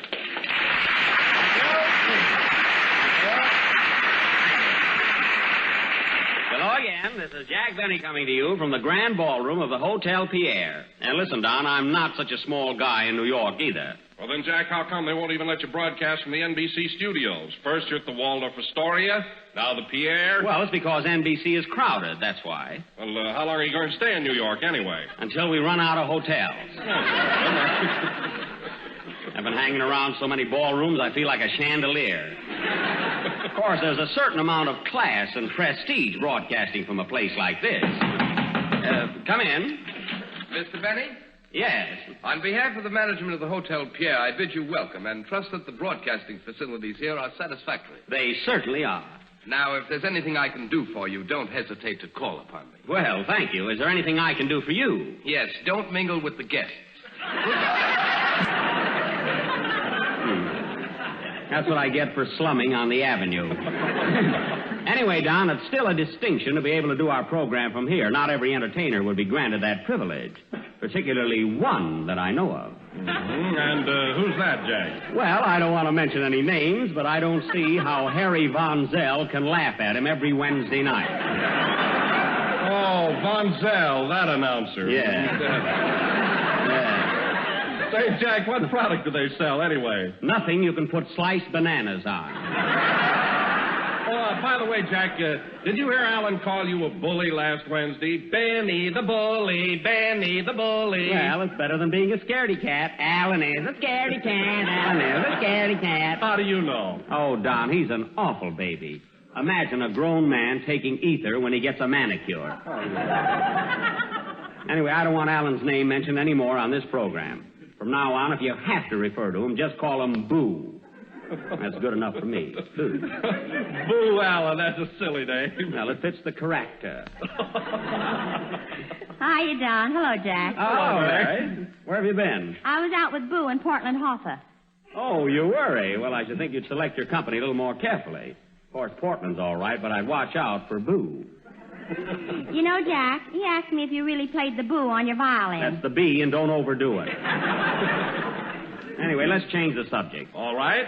Jell-O is not only economical, but it's easy to make. And remember, it tastes twice as good as ever before. Yeah, now let's change the subject again. Hey, surely. Jack, where's Kenny? Oh, Kenny, he had to go to Hollywood to finish his picture, but he'll be back again next week, Don. You know, Jack, I just got the cutest telegram from Kenny. Oh, then he must have arrived there. What does he say? He says, wait a minute, here it is. Oh. Arrived home safely, weather excellent, trip pleasant, bus comfortable. Oh, he motored back, I see. Scenery was beautiful in Pennsylvania, especially when we passed through Bootown. Bootown? He means Allentown. Oh, I see. He must have read my thoughts. Go on, Mary. Right now, I'm listening to the program, and I certainly miss me. Oh. You would never know Hollywood. It has changed a lot in 2 weeks. I can't even find my house, and the Paramount studio has changed its name to Anheuser-Busch. Anheuser-Busch? Where's that wire from, Mary? St. Louis. I thought so. What a dope. Imagine getting off at St. Louis. Read on, Mary. P.S. P.S. and a telegram. I just found out that I'm in St. Louis instead of Hollywood. Boy, are they mixed up. Well, that serves me right for letting him take that trip alone. Say, Jack. Yeah? Oh, hello, Abe. How are you? Oh, I'm all right. Can I talk to you a minute? Sure, Lyman. What is it? Listen, Jack. I heard some pretty bad reports about me on last Sunday's program. You did? Why, I thought you were great, didn't you, Don? Why, certainly you were swell, Abe. Oh, I don't mean my music. But my friends all seem to think that you made me sound like a pretty tough guy. But, Abe, gee, we were only kidding. Well, I'm sensitive. Oh. Gee, Jack, I'm not a bad guy. I'm not a mug or a tough egg or anything. I'm considered a gentleman. Well, I'm terribly sorry, Abe, really. Well, don't do it again or I'll kick your teeth out. Oh, you will? Are you going to take that from him, Jack? Well, I'd fix him, but I don't want to be known as a bully. Especially without teeth. That's gratitude for you. Say, Don, why do I always have trouble with orchestra leaders? What have I done to deserve those constant threats of violence? Am I a magnet that attracts the brutality in maestros? A football to be kicked around from pillar to goalpost? Why must I be eternally ducking behind a microphone? I don't know. Why? While I'm thinking of an answer, the orchestra will play I Got Rhythm. Play, Lyman. I wish Freddie Bartholomew had an orchestra. I'd tell him something.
I Got Rhythm from Girl Crazy, played by Abe Lyman and his musical muscle men. I don't know, Abe, how can your musicians be so tough and play so sweetly? I feed 'em raw meat and cream puffs. Oh, I see. And anyhow, now, listen, Abe, I don't want to argue about anything. I'm too tired. I was up all night doing some last-minute work on my income tax. Income tax? Yeah. Why, Don and I saw you at the Stork Club last night with a blonde. Well, she was helping me. The way she ate, you could put her down as a dependent. Mary, blondes aren't deductible. You know, Jack, I'm glad I live in California where there's no income tax. Why, Mary, the federal tax applies to California the same as any other state. That's funny. I never paid one. You didn't? Well, didn't you get any letters from the government? Yeah. Gee, I thought it was fan mail. I sent him a picture. Well, you better file a tax report right away or you'll be doing a guest appearance on the Leavenworth Hour. That's pretty good, wasn't it? I like it. You better get after it, though, Mary, really. A fine romance with no cheesecake.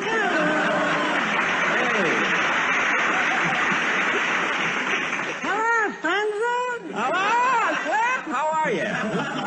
Well, I feel like $1 million, and on that I don't have to pay tax. Well, Slap, I really didn't expect you tonight. Jack, so soon when I heard Kenny Baker wasn't coming up here, I came up to offer my services to give you an audition. Oh, really? So, are you a singer? That's me, Bing Slapperman. And the yodeler from Yonkers, you know. So you're a singer. Well, that's news to me. Whose band did you sing with? Goyle Lombardo. Goyle? What a snappy band of rhythm boys. Wow. Oh, the Lombards. Hey, listen, I've listened to them a lot of times, but I never heard your voice. Oh, do they play loud? Well, Slap, tell me, what kind of songs do you sing? Mostly sentimental. At home on the ranch, shoes and saddles. And there's an old swimming pool in the parlor. Swimming pool? That spinning wheel, you dope. Hey, Jack. What? Jack, what's the matter with that Lyman? Oh, you know how temperamental musicians are, especially band leaders. Lyman, our band leader. A brush you should have on the end of that stick.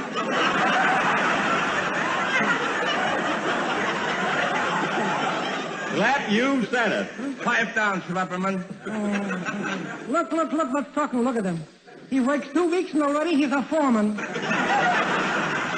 Don't worry about him. Well, Slapperman, it was very nice of you to offer your services, but I've already asked Mary to sing a number. Oh, I don't want to sing tonight. Oh, come on, Mary. I'll tell you what, if you'll sing a chorus, I will too. You're not offended, are you, Slap? Why, certainly not. I'm sorry you made the trip for nothing. Who made it for nothing? I sold 9 suits in the lobby.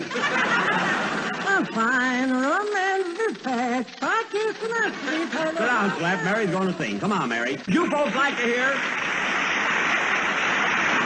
No kidding. Would you folks like to hear Mary sing? Would you like to hear her sing a song? There you are, you see? Now you'll have to go through with it, Mary. Hit it, Abe.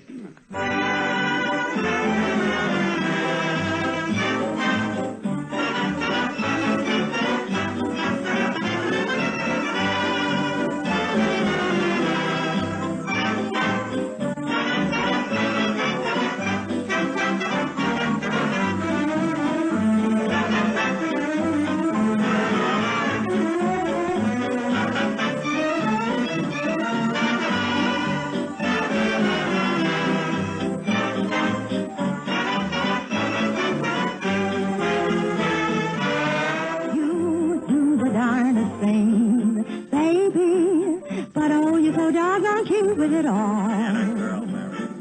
I'd like to clip your wings, baby. You're flying so high you do for a fall. Your attitude saves me. I'm almost afraid. You drive me crazy. I must be taking the hay. La-dee-dee. You do the darndest thing, baby. But oh, you're so doggone cute with it all.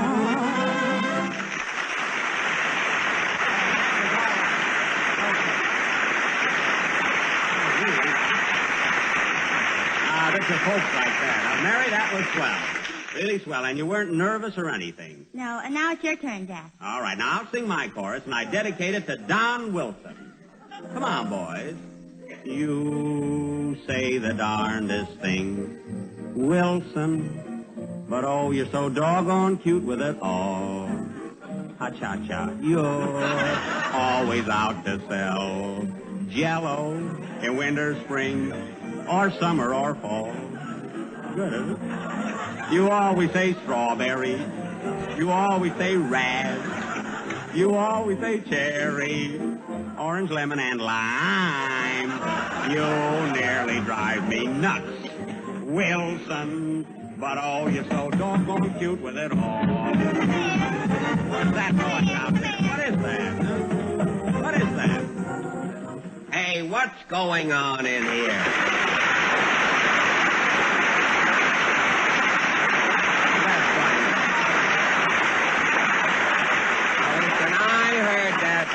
I heard that disturbance outside. Now, whoever's manipulating that foghorn in here has got to cut it out. Well,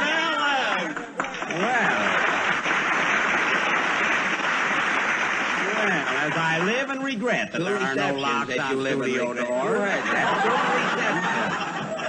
If it isn't Boo Allen. Now, listen, Allen, what's the idea of breaking in here in the middle of my singing? Singing? Yes. Now, listen, Betty.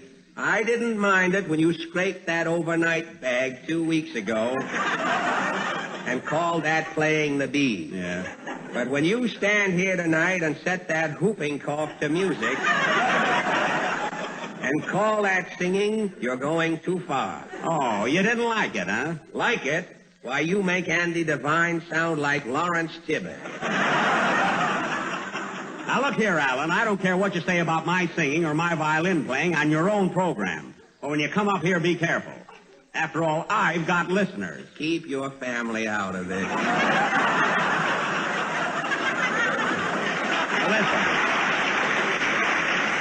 My family likes my singing and my violin playing, too. Your violin playing? Yeah. You're using the verb loosely, Mr. Benson. Why,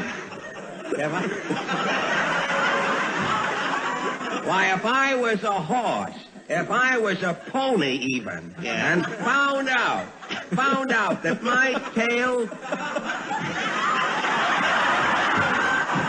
found out that any part of my tail was being used in your violin bow, I'd hang my head in my oat bag from then on. Well, you listen to me, you Wednesday night hawk. Another crack like that and Town Hall will be looking for a new janitor. Why, you fugitive from a Ripley cartoon? I ought to bend your nose around until if you want to smell anything, you'll have to curb it. You lay a hand on me. You lay a hand on me. Anything we'll say accidentally will be better than the script.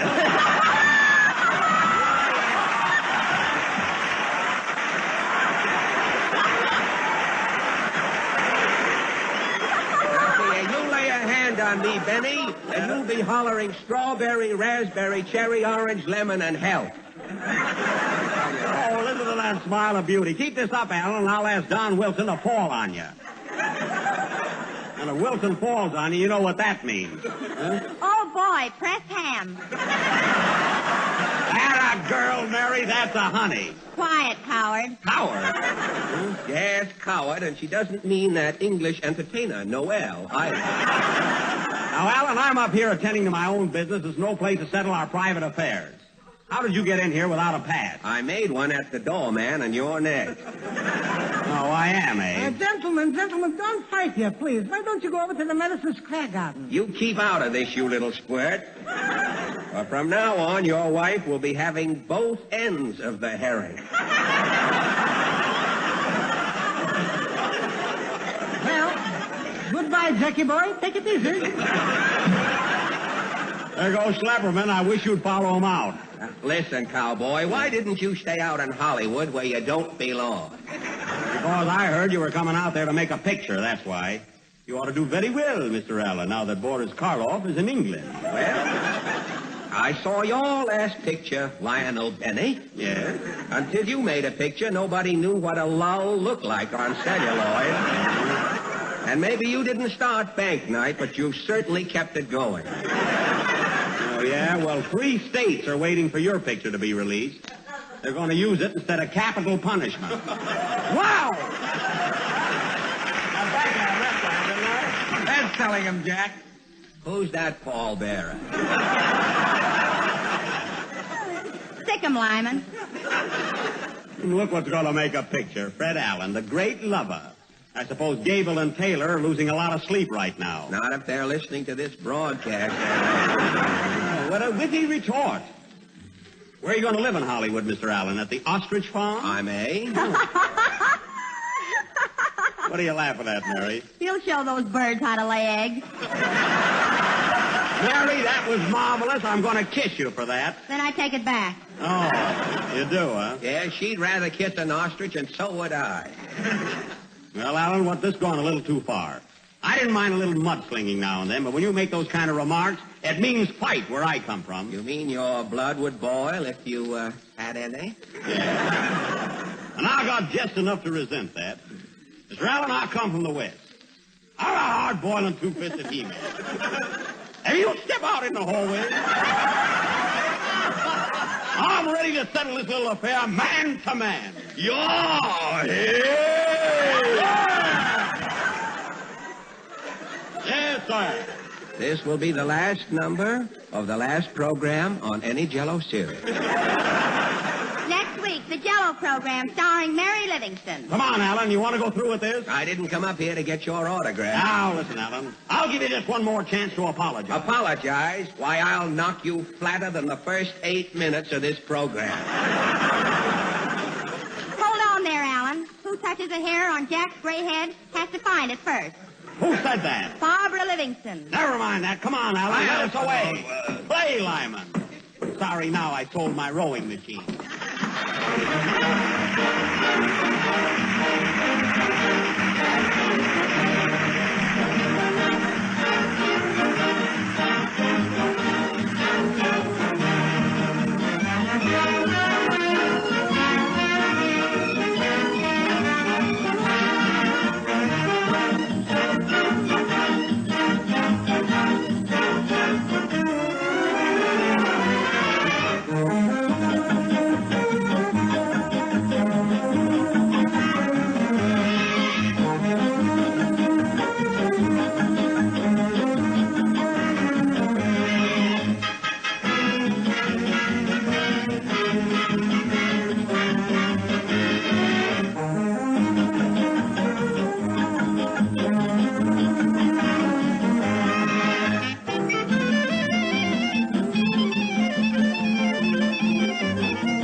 That was Hallelujah from Hit the Deck, played by the orchestra with Abe Lyman at the baton and Benny and Allen at each other's throats out in the hallway.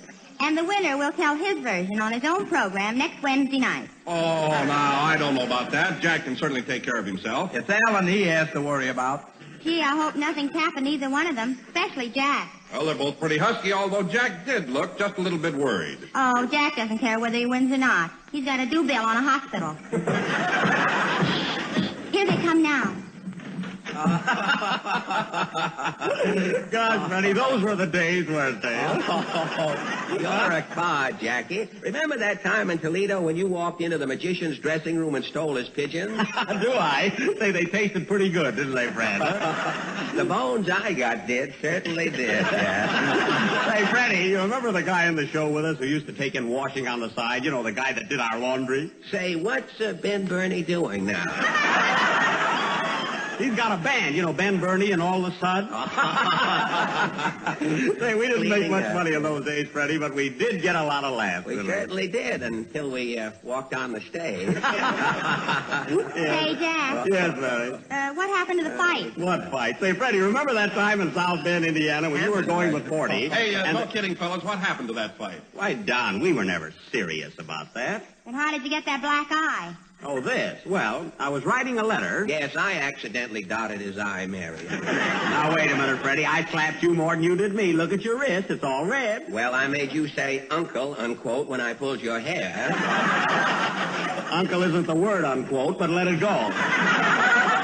Say, Fred, here's a package you dropped on your way out to the hall. Oh, yes, that's a box of candy I was going to give Jack. Oh, Freddie. Candy, can I have a piece? Sure, but take the square ones, Mary. The round ones have got cement in them. I see. And by the way, Fred, when you get home with that box of flowers I sent you, it's still ticking. Just put it in water. I will, and thanks for the tip, Jack. Oh, gee, this candy is swell. Have a piece, Jack? Say, this is good chocolate. Wonderful flavor. What's it filled with, Freddie? Ipana. Oh.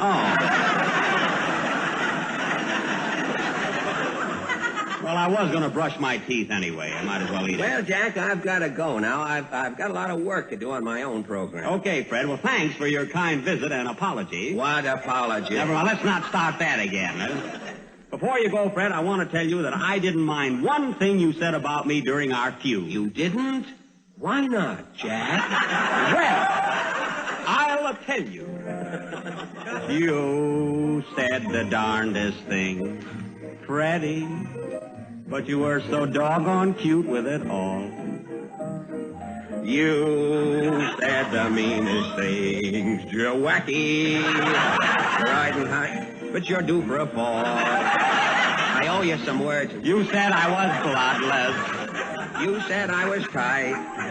You insulted my fiddling. A rootin' tootin' hootin' tootin' ha-cha-cha. We said the darndest things, palsy, but oh, we were so doggone cute with it all. And now we're friends.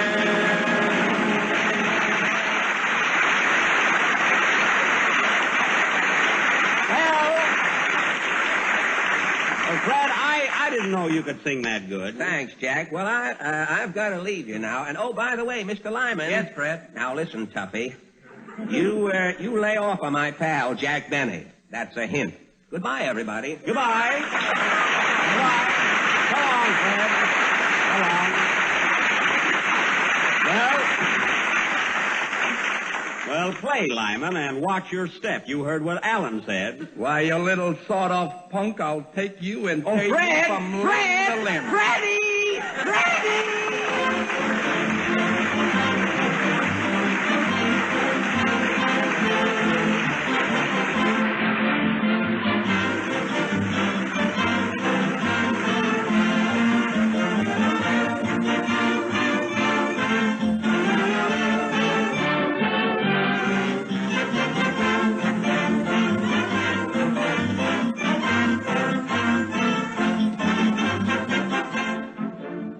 St. Patrick's Day is only 3 days away, so you better begin now to get together your shamrocks and Irish colors. And here's a Jell-O dessert that has the touch of color in keeping with the occasion, called Emerald Fruit Cup. You make it this way. Just dissolve 1 package of lime Jell-O in 1 pint of hot water and then pour into a shallow pan. Chill until firm, and then cut the Jell-O into cubes. Arrange the cubes of lime Jell-O in sherbet glasses, alternating with grapefruit sections. Serve plain or for a distinctive touch, pour over each portion 3 or 4 tablespoons full of ginger ale. Refreshing lime Jell-O with juicy grapefruit. It's a grand combination to start a dinner with, and equally delicious as dessert. Serve Emerald Fruit Cup for your St. Patrick's Day dinner, but be sure you make it with genuine lime Jell-O.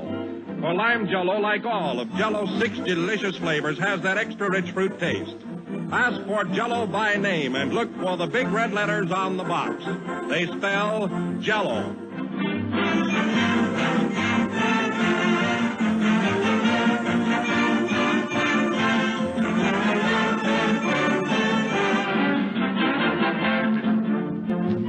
This is the last number of the 24th program in the new Jell-O series, and we'll be with you again next Sunday night broadcasting from New York City. And, Mary, I want to tell you your song was swell. Thanks. Say, Jack, are you really glad that you made up with Fred Allen? Certainly I am. Why? Well, now I won't have to listen to his program to hear what he's saying about me. Good night, folks.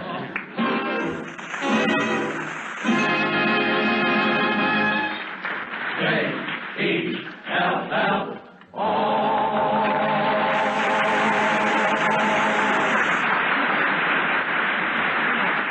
Here's a special announcement for our Canadian listeners. All Jell-O sold in Canada is made in Canada.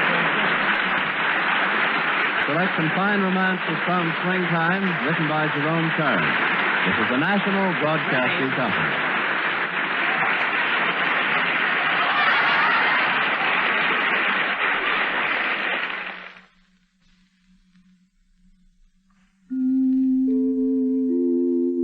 This is KFI Los Angeles. Time signal 14 seconds before 9 o'clock. Jell-O again. This is Buck Benny speaking. Welcome to another episode of the Fred Allen Show.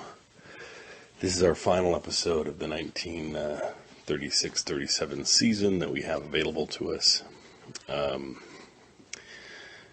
It's last week was kind of the conclusion of the feud, and this episode is nice to have. That it's the episode directly after that. I'm a little off today. I was going to present, I found some great articles on Fred Allen that I was going to read to you folks a little bit from, but I think I'll do that next week or something.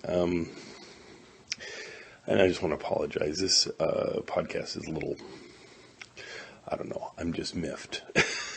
And I don't know how else to present it to you folks, but you know, I've been thinking all week just about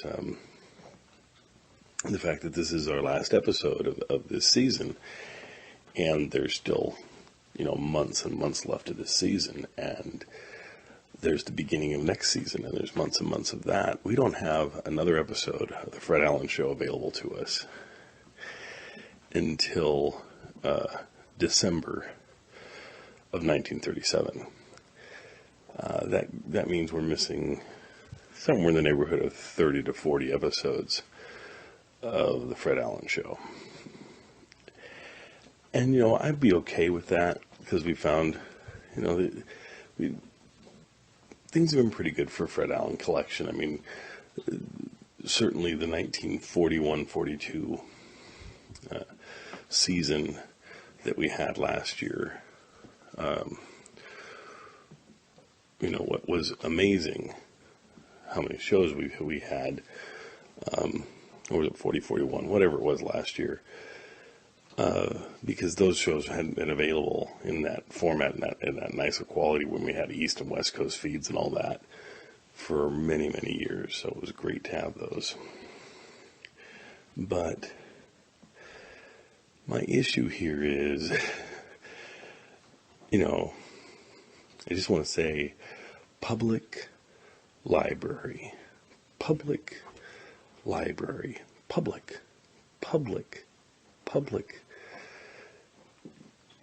What don't they understand about that? As many of you know, I visited the Boston Public Library last year in the spring, and I went through and did an inventory of every Fred Allen show they had. And I happen to know that of these 40 missing episodes, they have about 40 of them. So they're all there. They're all there, and they've been sitting there for 35 years. Did you know that Fred Allen's father worked for the Boston Public Library? He bound books for them. There's probably books there still that you'd pull off a shelf, and they were bound by Fred Allen's father. Did you know that Fred Allen's father got him a job at the Boston Public Library? When he was 14 years old, Fred Allen would go and run. Folks would need a book on a different floor, and he was in charge of taking the book to them and running it down to them, and required a lot of physicality and running and things, and he got really interested in books and comedy books and was reading everything he could on comedy, which benefited him for the rest of his life. But he worked there from the time he was 14 until the time he was 17. And I was going to imagine a dialogue between myself and Fred Allen that I was going to present, and with Fred just saying, "Oh, well, with all my connections to the Boston Public Library and my dad working there and me working there, I just think it's the right thing for my wife, Portland, to turn over all of my work to them, because I figured they would be, if any place is going to honor my work and make it available to the public, it would be the Boston Public Library." You know, and I would have said, "Yeah, that sounds about right." But in reality, they've done a really good job of just keeping it boxed away. They've inventoried it. I mean, I know what they have. They've got a good 1.5 foot thick stack of indexes to tell you what they all have. But if you want to get to those things that they have indexed, that's the key, isn't it? You can't get to it. And, you know, I was going to read Fred's quote, of course, you know, the famous quote of the radio comedians on the treadmill to oblivion, and that all he has left are the echoes of forgotten laughter after he's done with his career. And if there's any place in the world that should be protecting this legacy and allowing us to have access to it, it's the Boston Public Library. They owe this man. They owe his family. They owe his father. They owe him. His wife delivered all of this material to them. And yet, do we have any of it available? No. They have the greatest collection of Fred Allen that I know to exist. Radio, performances, scripts, everything, letters, they have it all. And, you know, they probably aren't releasing it because he's somewhat obscure, but he wouldn't be nearly as obscure if they actually released this stuff to us. Anyway, probably long enough of a rant.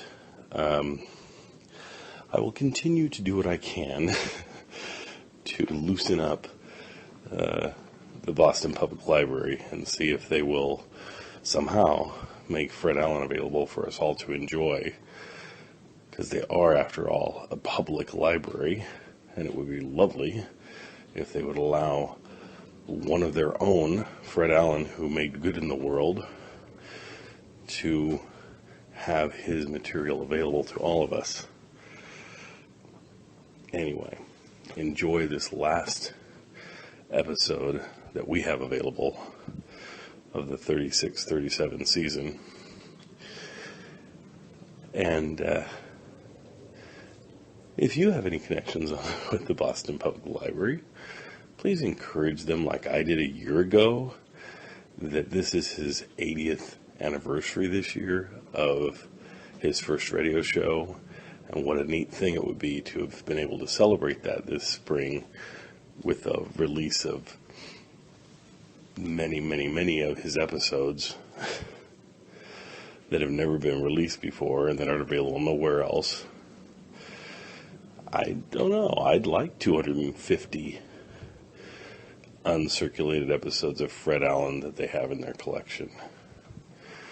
To continue on this downer of an introduction, did you know that Fred Allen died in 1956 on St. Patrick's Day?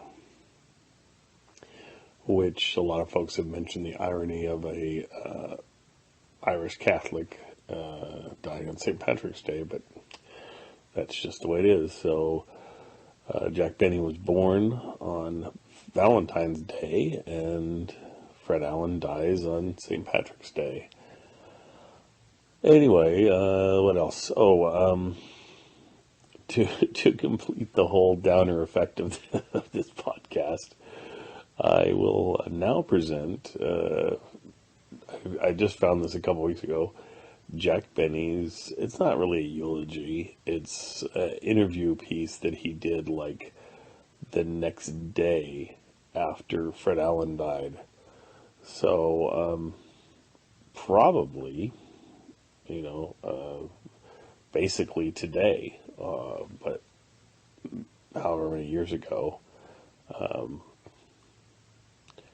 or today or the next day, I don't know, whatever, it's the day after St. Patrick's Day.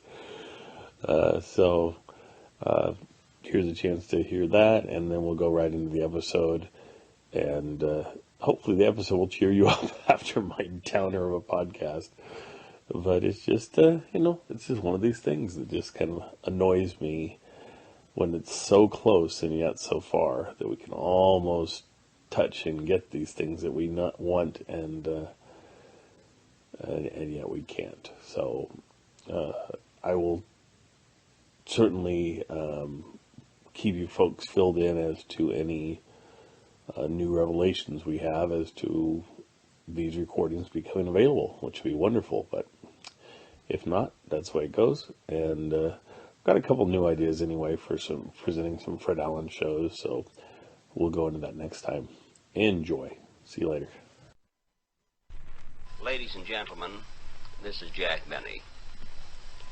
Needless to say, particularly to those of you who knew of the association that I've had with Fred Allen, must know how terribly sad I feel and how shocked I was last night when I got the sad news about his death. Many people have asked me when we had our feud in radio going on for so many years if we were enemies or friends. Well, to have that kind of a feud, you could only be the best of friends. Fred and I were very close. And the kind of friendship we had where we didn't have to prove it to each other every minute because we couldn't see each other often. He living in New York and my being here. But I would like to just add to this that I feel that I have lost a very, very dear pal. Mary and I both feel that way. And that America has lost one of the great wits of our time, comparable to Will Rogers or anyone else you can mention. I know how clever he was because of my association with him and doing so many programs together. Yet, with all his great wit, he was a serious-minded chap, and whenever we were together, it wasn't just a lot of fun. It was just a lot of good heart-to-heart talk.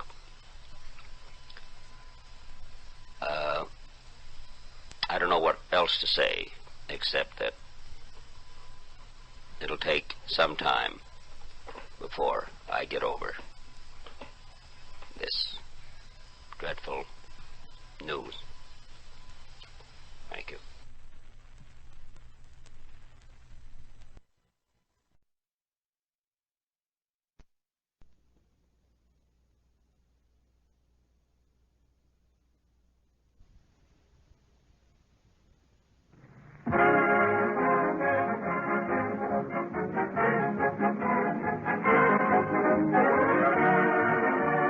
An hour of smiles in Town Hall tonight, folks. 60 minutes of fun and music brought to you by Ipana Toothpaste and Salapatica.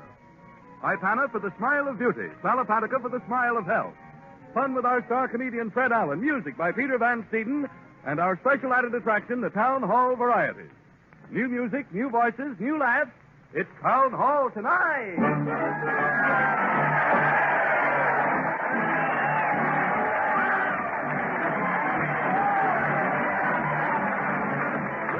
Crowd cheer Fred Allen as he leads the parade to the old town hall. Fred's leading the band with a shillelagh and is followed by those green horns of the theater, the mighty Allen Art players. Let's join the merry throng. Everybody's going.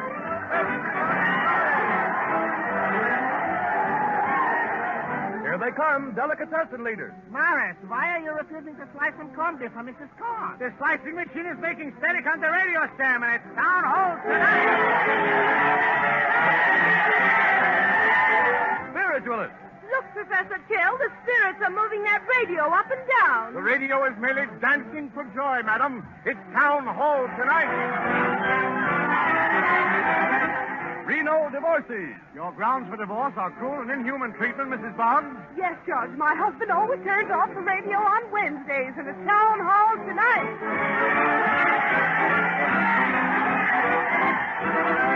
Well, sir, here we are before the old town hall. It's St. Patrick's Day, and Fred is welcoming the crowd with a brogue as folks pass inside. Let's listen. Bigari and the Jabez. Old King Cole was a merry old soul, folks, and he got that way from coming to the old town hall. Single line, please. Hi there, booby boy. Hello, Jason. Here's the cabbage head. Hi there, Mrs. Fumble. Step right in. You laugh, you shout like all get out on the inside. So hurry. We're all set inside, Fred. Surprising, Harry.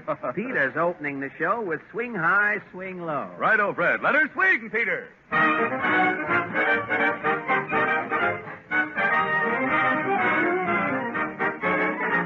Swing high, swing low, swing to and fro.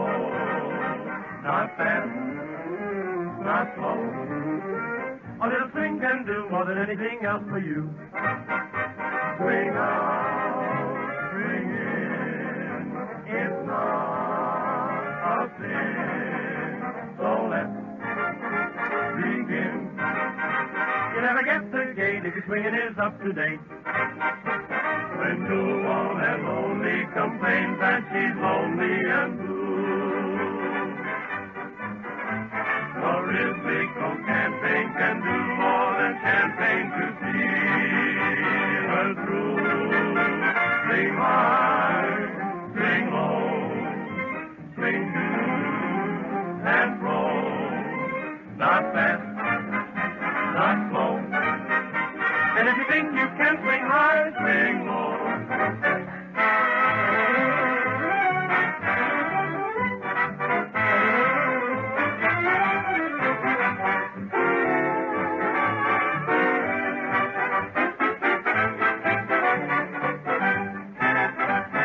Presenting that bombastic baron of big, blatant bursts of bubbling, baffling buffoonery, bristling banter, and triangular bread-buttering, blustering, blistering Fred Allen in person.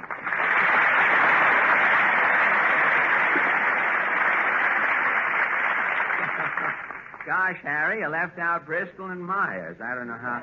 Thank you, and good evening, ladies and gentlemen. Now, before we preen our verbal feathers and prepare to give your risibilities a rousing tickling this evening, I hope, I'll read you the town hall bulletin for tonight. Hodge White, everybody's grocer, says that nothing's happened this week, folks, so there'll be no announcement. Thank you, friends, and now we'll get along with the town hall news. The curtain, Harry. Coming right down, Fred.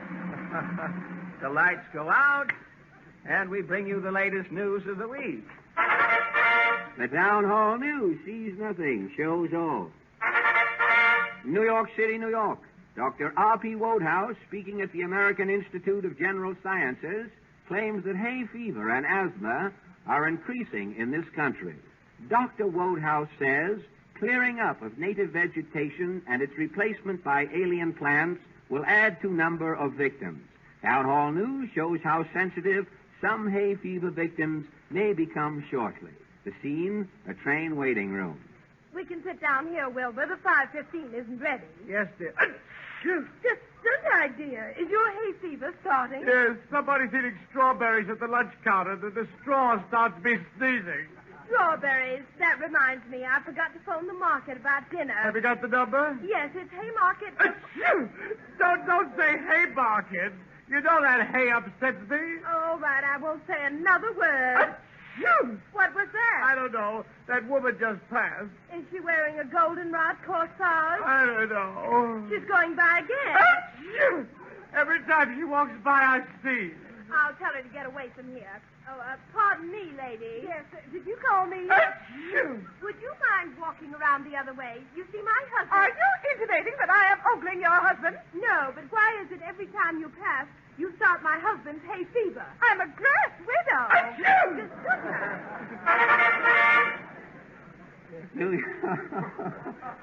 New York City, New York. A new hit show opens on Broadway to delight New York theatergoers. Critics guarantee evening of laughs to patrons attending play called Yes, My Darling Daughter.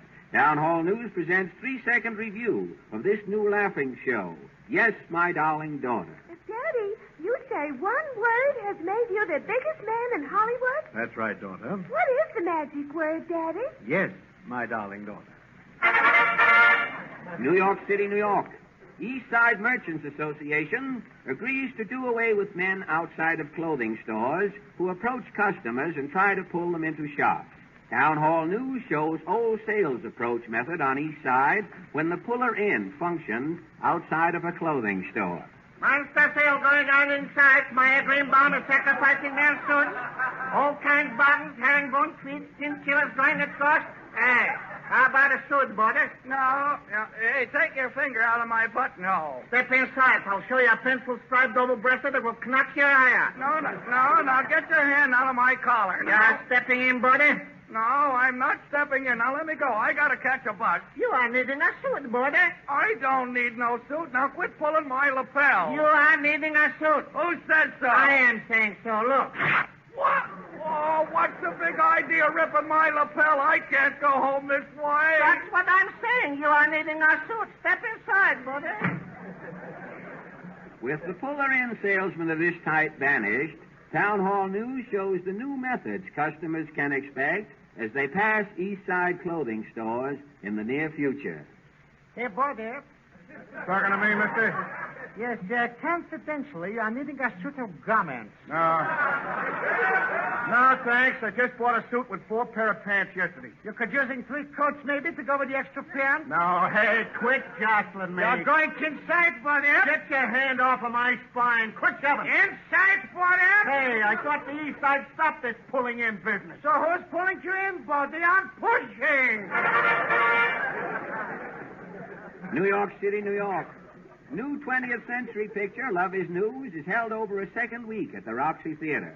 Produced by Darryl Zanuck, written by Harry Tugand and Jack Yellen, Love is News registers comedy triumph. Town Hall News brings you a 10-second preview of this excellent film, Love is News. Wait for get your latest paper, read all about it. What's the headline, boy? Jack Benny and Fred Allen kiss and make up. Is that a front-page romance? And how, mister? With those 2 mudslingers, love is news. New York City, New York. Ship officers report stormy crossings on Atlantic Ocean. Record gales lash heavy seas, and ships experience trouble in navigating through storms. Town Hall News flashes candid camera shot of a terrible sea. The sea.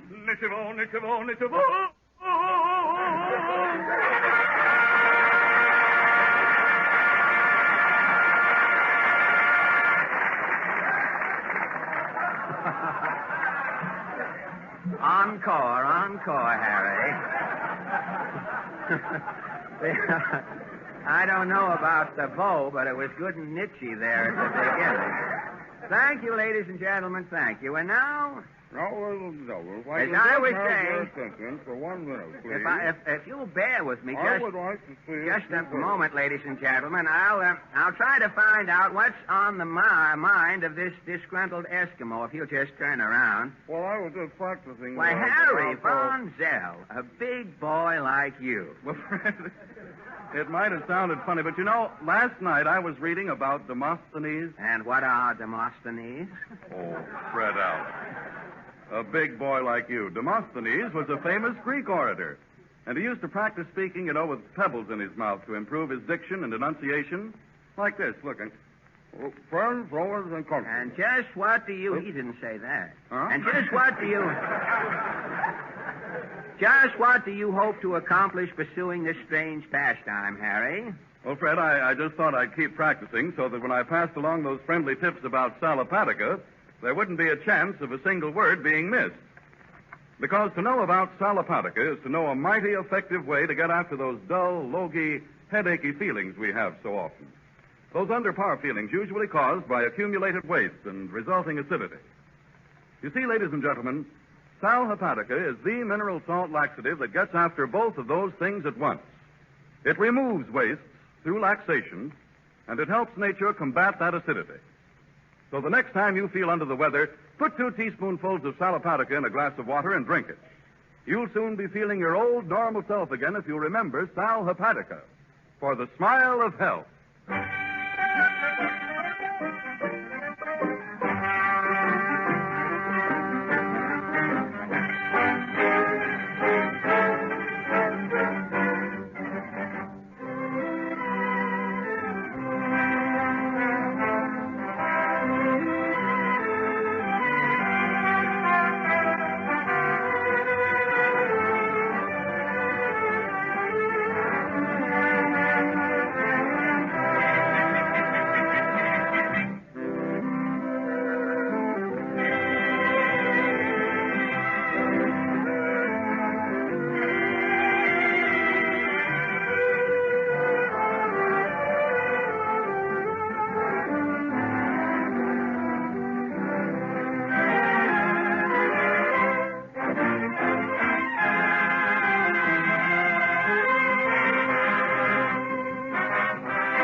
Steven and the Ipana Troubadours have just played Serenade in the Night. Now, on Friday night, there will be an... Oh, gosh. Now, quiet, please. Look, if that is somebody left over from a... Hello?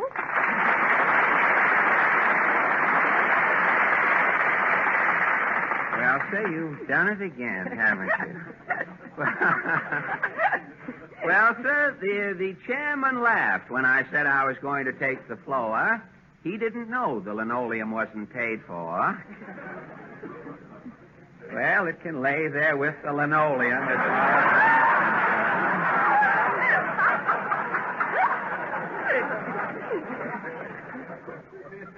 If it isn't Portland. Yes, Papa sent me over to see you. It's very very important. What's important? Papa says you should make up your mind what night you're going to be on the radio. Well, you don't think just because I went on with Jack Benny last Sunday that the people are getting confused, do you? I'll say they are. I saw the man upstairs brushing his teeth with Jell-O this morning. Well, see, you will get a life membership in the Don Wilson Foundation for that. You've saved them that much work next Sunday. Well, that doesn't make any difference. People brush their teeth with Jell-O just as long as they don't try to buy Ipanner in 6 delicious flavors. They'll be all right. Come in. Telegram for Fred Allen. Right here, boy. All right, sign here. Here's a pencil. Thank you, son. The boy's still waiting, Mr. Allen. Thank you, son. Don't give me none of that, buddy. Now, see here. Listen, Greaseball, I don't mind not getting my tip, but when you try to cop my pencil, you're rubbing it in. Here's your pencil, stickler. Okay, cheapskate. That boy's too fresh. Why don't you tear up the telegram and get even with him, Mr. Allen? No, here, you read it. I've got to blow down my neck. Blow down your neck? Yes, I'm getting hot under the collar. I'll see who the telegram's from. All right.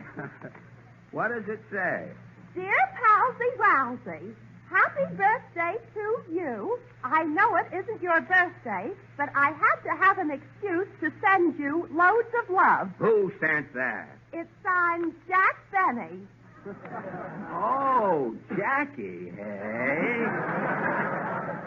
He's a prince. Oh, there's a sweet guy, Portland.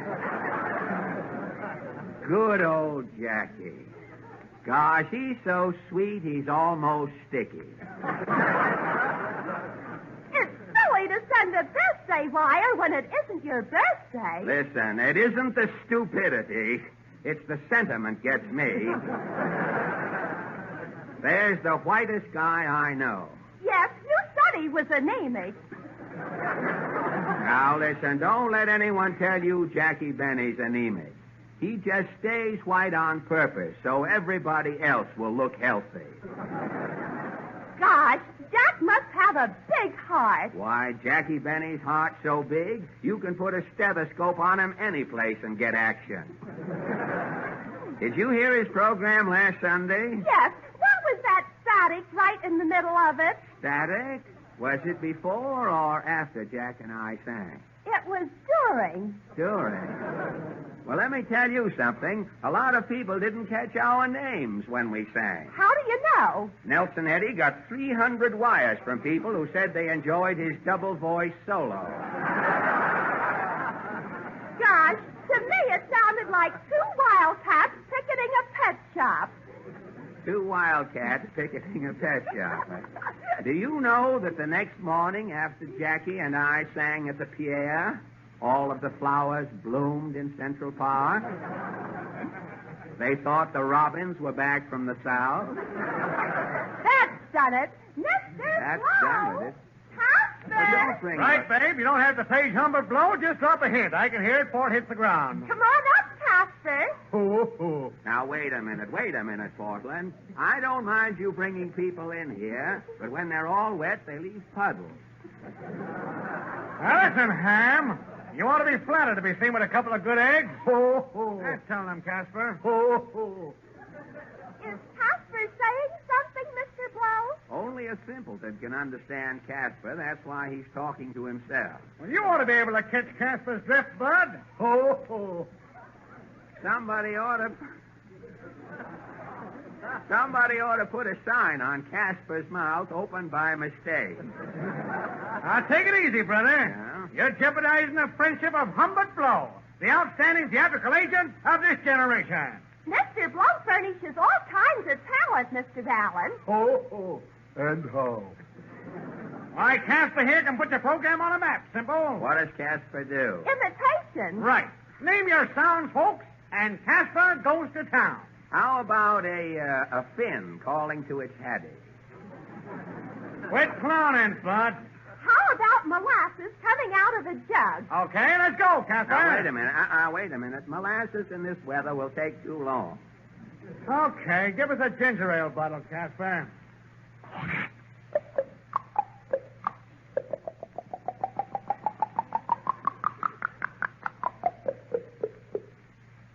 Hello, boy, Casper. Gosh, some bottle, wasn't it, Mr. Allen? A bottle? It sounded like somebody with false teeth munching castanets to me.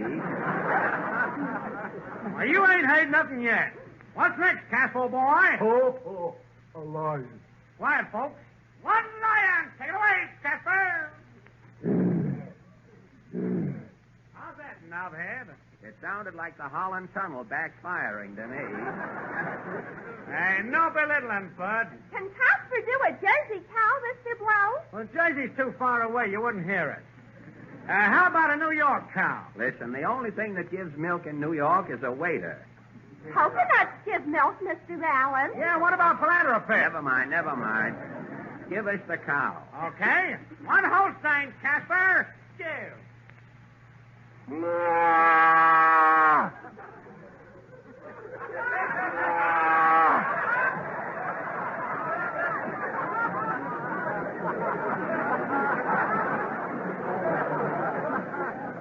are you hot. What's next, Casper? A foghorn. Okay, blast, Casper.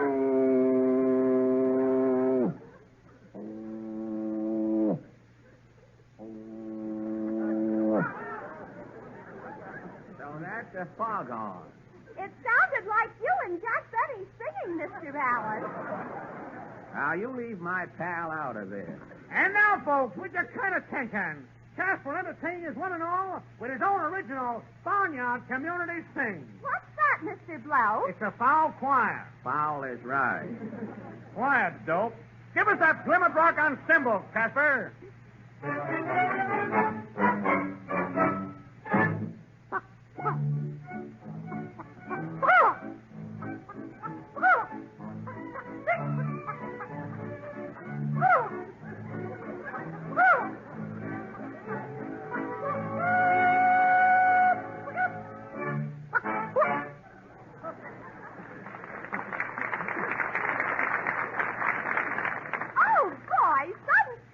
All right. Casper done everything but lay an egg, sister.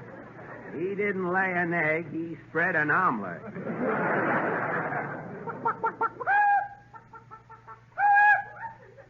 Cluck. Cluck is the word for Casper. Well, what's new, brother? Does Casper get the job? Yes. Congratulations, Casper. Thanks. Well, when does he start on the radio? What radio? I'm hiring him to break a lease in a boiler factory. Why, you? We better beat it, fellas. Nice exterminating, Portland. So long. Howie.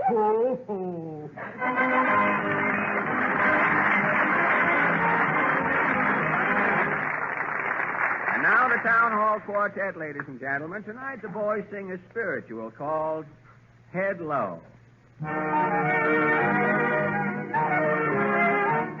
Great day, don't you hear that joyful sound? Your foes, my foes, they're all camped, meet and bound.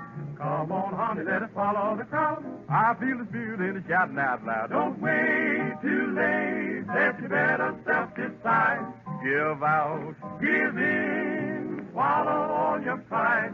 'Cause every day is Judgment Day. Let's be on time to hear that good old deacon say, head low, evil's round. Head low, hold your ground. Oh, there's no use talking, the devil's walking, yes, walking on through the land. Head low, let him cheer. Head low, keep out fear. Oh, the times are coming, brother. We need the good Lord's hand. Good news, you can send this word around. My soul was lost, but now it's found. Come, my children, let's be going on our way. I feel the spirit in the sky to say we need to read the good book and Sue. We need to heed like they used to do. Make stumbling blocks your stepping stone. Oh, how you love to hear that deacon when he moans. Oh, till and bend your ways. Oh, everybody give out praise. Cause true religion is a feeling you'll understand. Hallelujah. Hello. Hello. Oh, there's no use kicking. It takes some sticking before you get to the promised land. Where you got shoes, I get shoes. All got still and get shoes in the promised land.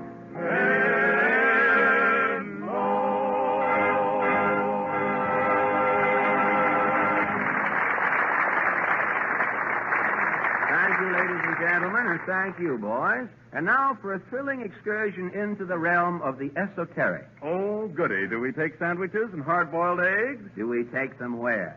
To the thrilling excursion. Oh, Harry. That was just my erudite way of introducing a little item concerning beauty in Japan. A little music, Professor Van Steeden.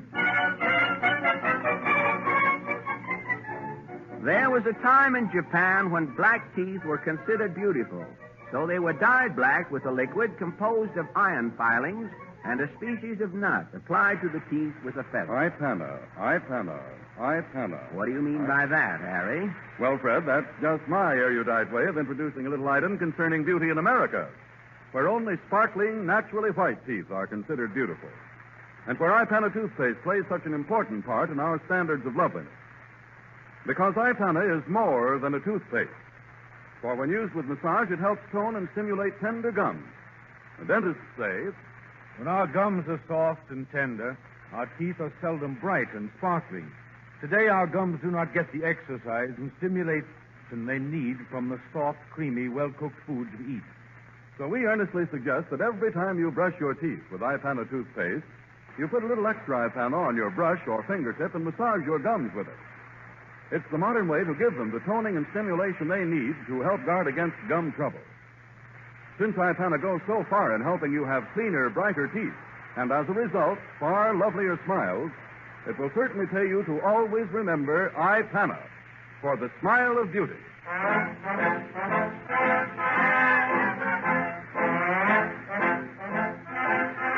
Well, there's the theme song of the Mighty Allen Art Players, and they'll be with you immediately after your station announcement.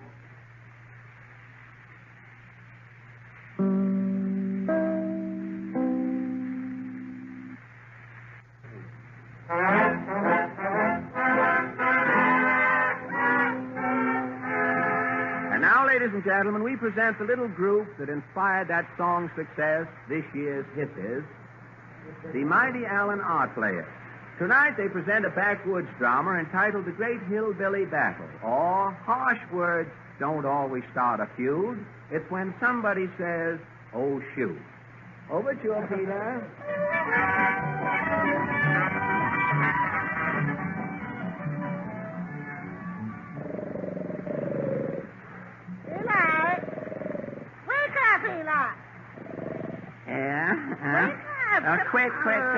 Quick prodding me. What is it, Sarah? Get up, you lazy juggin. Well, it ain't hardly daylight yet. Past daylight. The sun's slow this morning. Well, everything ready? Yep, your rifle's loaded and the coffee's on. Good. I'll take a shot over at the carver's cabin. Let them varmints know we're up and raring to feud. Take that, you lout. Any luck? Well, I don't know. I shot low into the cabin in case old Carver's sleeping on the floor. Oh, there goes our last winder. Yep, the Carvers is up. They're tardy this morning. I'm getting sick of this feuding, Eli. I ain't been out this cabin for nigh on 40 years. And you got a stunt your wanderlust, Sarah. For the last 200 years, Allens has been feuding the Carvers. 3 generations, Allens has been born, farmed, feuded, and died without leaving this here room. Well, mighty convenient, but that's all. My great-grandpa Luther's buried yonder under that butter churn there. Grandma Nell's and Uncle Dud's tombstones we're using for bookends for Pilgrim's Progress. And you're a-standing on Cousin Nathan right now. It's going to be mighty stuffy in here on Resurrection Day. Oh, ding them covers. Clean through the wall. Where'd that bullet go? Yonder in the potato patch under the bed. Well, I'll just take another pop at them vandals. You can take this, you prairie, you bangus. I'll show 'em. Well, that's all the feuding I can go on an empty belly. I'll get you breakfast. Is, Pa awake? I can't tell. He's too lazy to shut his eyes. He sleeps with them open. Pa? Unhand me, Daniel Boone. She's dreaming. Pa, wake up. Pa, wake up. Jeepers creepers, son. I'm awake. Lord, right through Lydia Pinkham's picture. Them mangy carvers. At 'em, son. I will. Take this, you snakes. Right through that keyhole by Dad. Say, what's for breakfast? Owl a la king again? No poultry this morning, Pa. Nothing but coffee. Ain't there no bacon, Ma? Only what's left on the hog. How many hogs we got left, son? Just the old sow, Bessie. Steady to Betsy then, Eli. Right enough, Sari. Come out here to your doom, Bessie. Oink. And I'll get my rifle. Here, now, hold on. You ain't wasting our ammunition, son. Well, I can't jiu-jitsu her to death, Pa. She'll pass out rigid. That's right, Pa. You watch your bacon relax, don't you? Yes, well, just put the pig outside the door. The carvers will shoot her. It'll save us a bullet. That's cutting down the budget, Pa. Come on, Bessie. I'll tie a rope onto her so she can't run away. Yep, and better put your hat on the pig, son. Afraid your bacon will catch cold, Pa? No, but if old man Carver sees a pig with a hat on, he'll think it's you creeping out the cabin on your stomach. He's sure to shoot. Well, okie dokie. I'll put my Stetson on her. Steady there. That looks better on the pig than it does on you, son. Oh, go shuck your soft corn, Pa. You open the door, Sari. Over, Bessie. Get, Bessie. Right between the eyes. Well, one thing about this Feud, you get service. Drag her in, Eli. Okay, dokie. You. I'll close the door. Yes, set her over here near the stove, son. I'll amputate some bacon. Gee, you, something's burning. It's you, Pa. You got one of your feet on that red-hot stove. Which foot, son?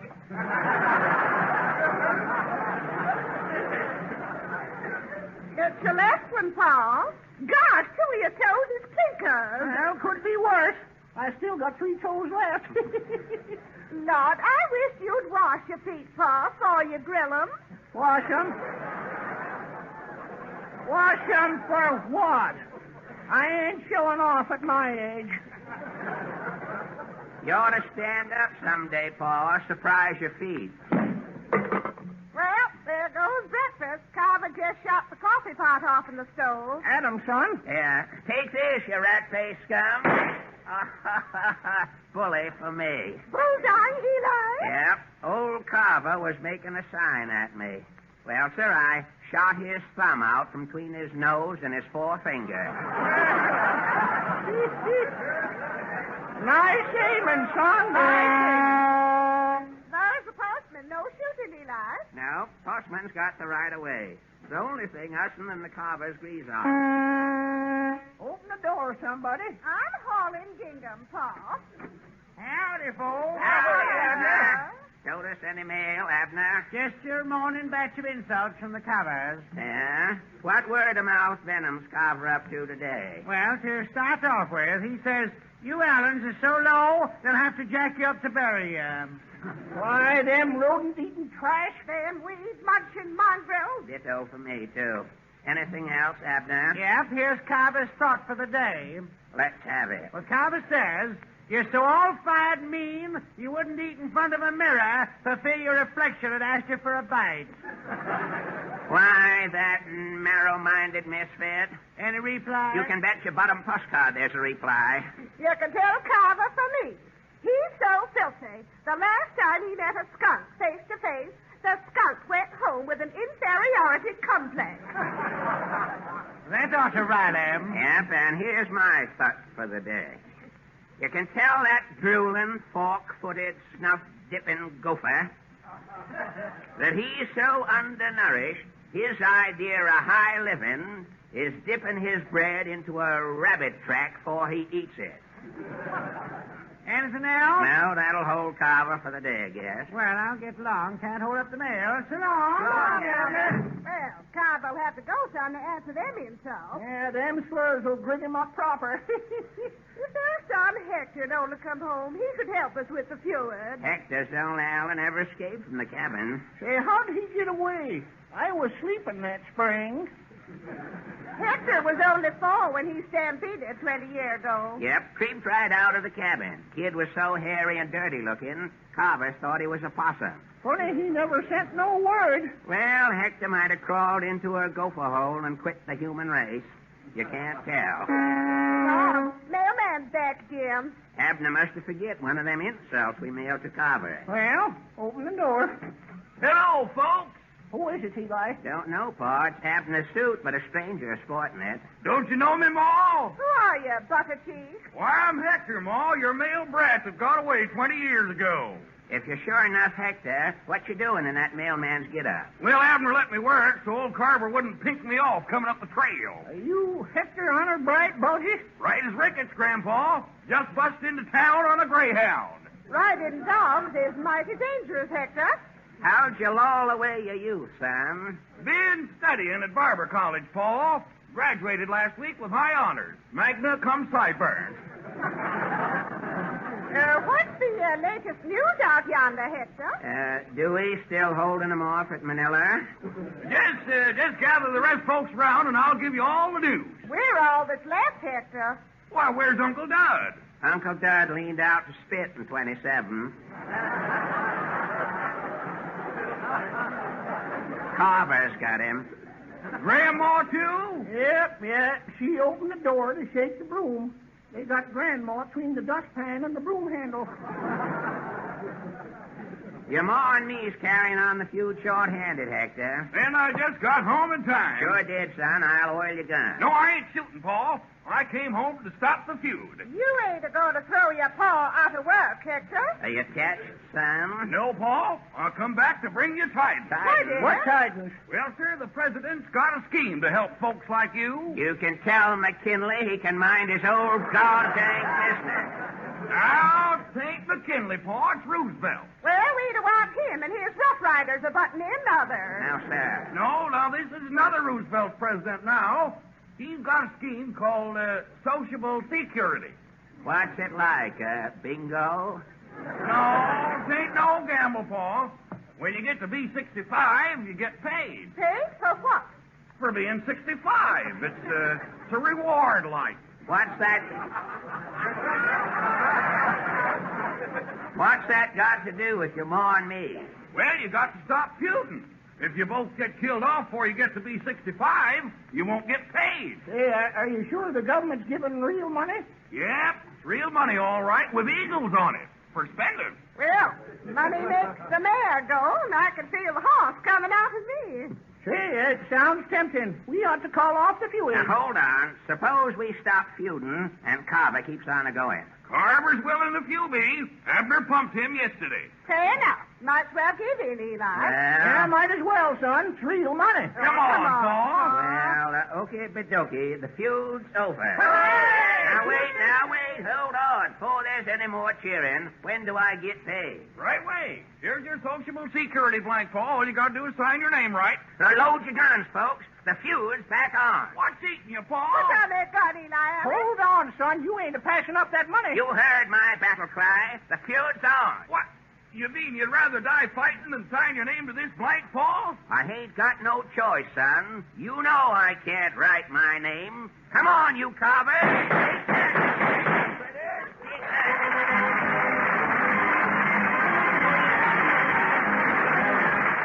Thank you, ladies and gentlemen, thank you. So much for the mighty Allen Art players who, as contributors to the rapid decline of the drama, are not to be sneezed at. And the guest we now present, Professor Jameson, is not to be sneezed at either, for he has made a lifelong study of that famous winter sport. The Professor Savant Deluxe says... During the Middle Ages, ladies and gentlemen, there was a popular belief that when a person sneezed, the soul momentarily left the body, being violently expelled through the nostrils. During that instant of temporary vacancy, the body was at the mercy of the devil, who could take possession of it before the soul got back again, unless some quick-witted person protected the body by saying Gesundheit. Well, now, that's very interesting, Professor. Did all the nations have that belief? Well, some expression of that belief still survives in many countries. In Germany, of course, they still say Gesundheit. A French sneeze is greeted with Dieu vous bénisse. Italians say salute. And when a person sneezes in this country, if a friend has his best wishes at heart, he will say... Yeah, I know, Professor. Sal hepatica. For while sal hepatica won't help you fight off devils, it certainly will help you to fight a cold. Modern physicians say that you can often help throw off a cold more quickly by doing two fundamental things at its very beginning. Remove waste through laxation and help nature combat the acidity that frequently accompanies a cold. And, ladies and gentlemen, you can do both of these things at once by taking sal hepatica. So at the very first sneeze, the minute you feel you're catching a cold, do this. Get plenty of rest. Drink lots of liquids and watch your diet. But first, above all else, put 2 teaspoonfuls of sal hepatica in a glass of water and drink it. Don't take chances with a cold, ladies and gentlemen. Take sal hepatica for the smile of health.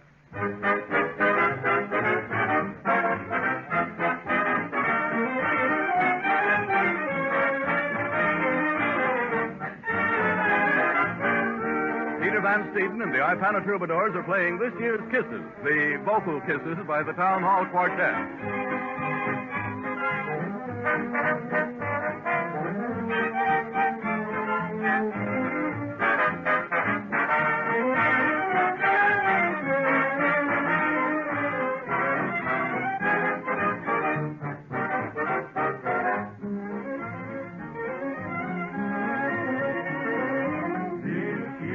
Of kisses don't seem as sweet to me. This year's crop just misses what kisses used to be. This year's new romance doesn't seem to have a chance, even help my Mr. Moon above. This year's crop of kisses is not for me, for I'm still wearing last year's love.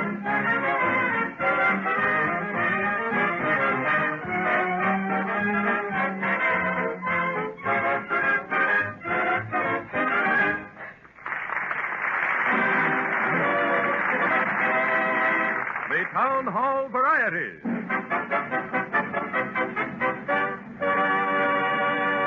Now, ladies and gentlemen, we're setting the stage for the next event at the old Town Hall. The mighty Allen Art players are being wrapped in cellophane to keep them fresh for next week. And Fred is distributing shamrocks to his guest stars for tonight. Looks as though we're about ready. All set, Fred? Yes, Harry. This is St. Patrick's Day, and we're making it sort of an all-Irish evening for our guests. I see. You're doubling the entertainment. Oh. Well, I'll hang around if you want to laugh at it yourself, Harry. Otherwise, I'll... After hearing it, I've changed my mind. The show really looks swell, Harry. We have Adrian O'Brien, who in a few minutes is going to be your favorite tenor. The Doherty sisters, Martin Burns and his Irish band. Gee, that sounds great, Fred. Who's first? Well, first, we have Professor Quigley left over from last week, you know. Oh, yes, Professor Quigley, the escape artist. Yes. He had some trouble last week. Yes, but I'm sure he'll be all right tonight. Are you ready, Professor Quigley? Yes, Mr. Allen, right on the job. Ladies and gentlemen, last week, you may remember, Professor Quigley attempted to escape from a packing case. In 3 minutes. Just a minute, Professor. I'm making an announcement. I know. I didn't get the full 3 minutes last Wednesday. Yeah, I know. I'm trying to explain that to the radio audience. My glasses fell off. I could have escaped. But you can't see anything in the dark when your glasses fall off. I know. You can't see anything in the dark with your glasses on, either. Now, don't change the subject, Alan. I'm raring to go. Well, you want people to know what you're going to do, don't you? I'm going to get in this packing case. They'll see me getting in. You don't have to explain it. I know, but people don't know what you're getting in there for. They might think you live in there or something. Now listen, Alan. Last week you said if I came up here tonight, I could escape. Now that's what I'm here for. Talking isn't getting us anywhere. All right, all right. Well, now don't get sore about it. I'm not sore. If you just keep quiet a minute, I'll explain everything to our audience. Then you can get in the box and stay there for all I care. I'll be out in 3 minutes. All right, but keep quiet. KQ. Ladies and gentlemen, last week, Professor Quigley dropped his glasses in the middle of a vital experiment in escape, in the art of escaping, I might say, and wasn't able to get out within his allotted time. Now, tonight, we're locking him in the packing case again and hoping for the best. You look a little winded, Professor. Yes, I was late getting to the studio. I got stuck in the traffic. You're an escape artist and you can't get out of traffic? Yes, on account of St. Patrick's Day parade, they kept the green lights on Fifth Avenue all day. I couldn't get crosstown. Did you leave your car in traffic and run over? No, I didn't. I parked my car downstairs. You did, huh? I was in a hurry, but I guess it'll be all right there. Yes, it'll be all right. The doorman will keep his eye on it. You can escape with a clear conscience. And now, Professor, if you'll get in your packing case, we'll go right ahead with the show. Now, before we start, Professor, try not to escape during one of the... Professor's not as limber as he used to be. I remember last week he vaulted right into the box. Here, Uncle Jim had to sort of give him a little piggyback in reverse, I might say. A piggyback on the other side. Well, before we start, Professor, try not to escape during one of the guest acts, if you will. If you feel the time has come, try to escape if you can time it between the acts. You know, now, wait a minute. It's going to look bad if you pop out and get a big reception while someone's in the middle of a song. I'll be out in 3 minutes. Every man for himself.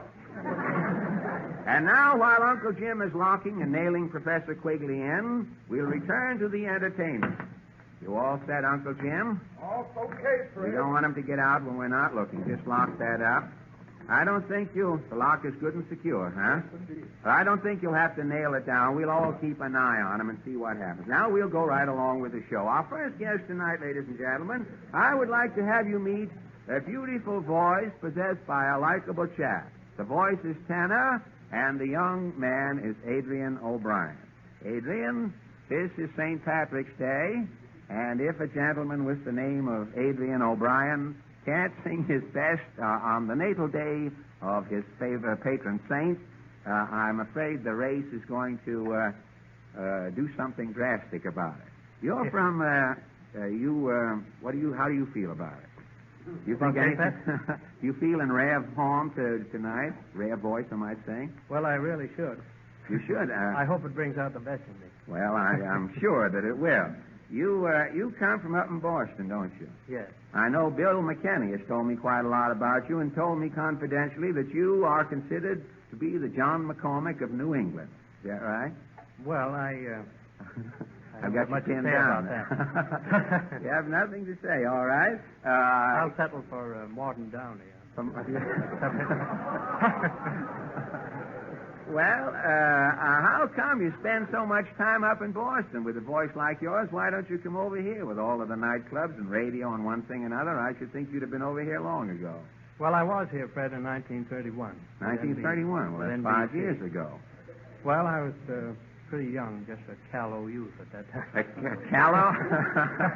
And now you have blossomed, as it were, huh? Did you hear Jack Benny?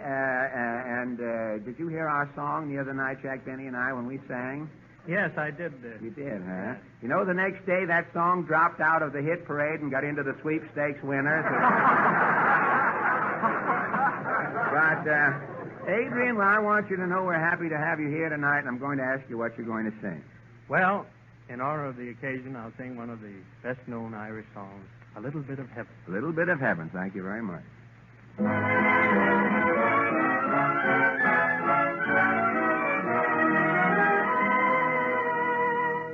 Have you ever heard the story of how Ireland got its name?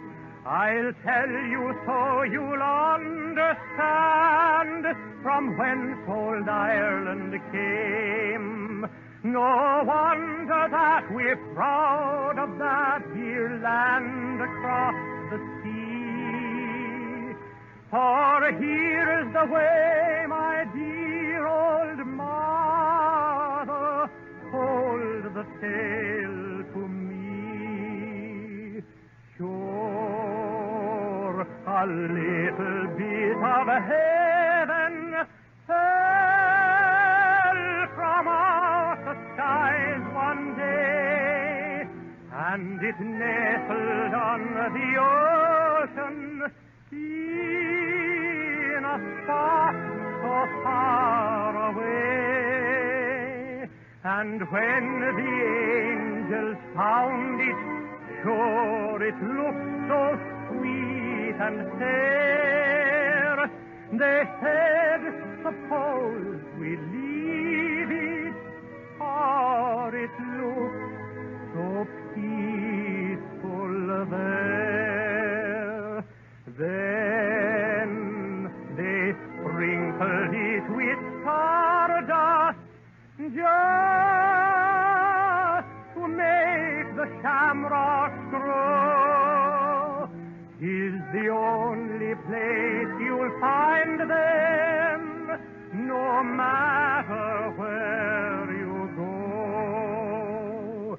And they dotted it with silver to make its lake so grand. And when they had it finished, sure they called it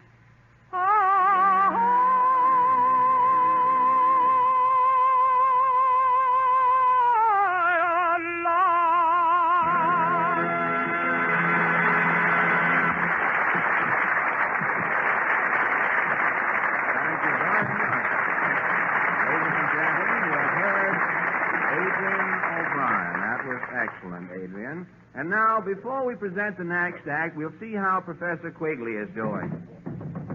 What's new, Professor? Coming along fine. I'll be out in a jiffy. All right, we'll be... there's the phone, Fred. Well, I'm busy with the professor. Will you take it, Harry? The phone is over on the chair there. Just Hello?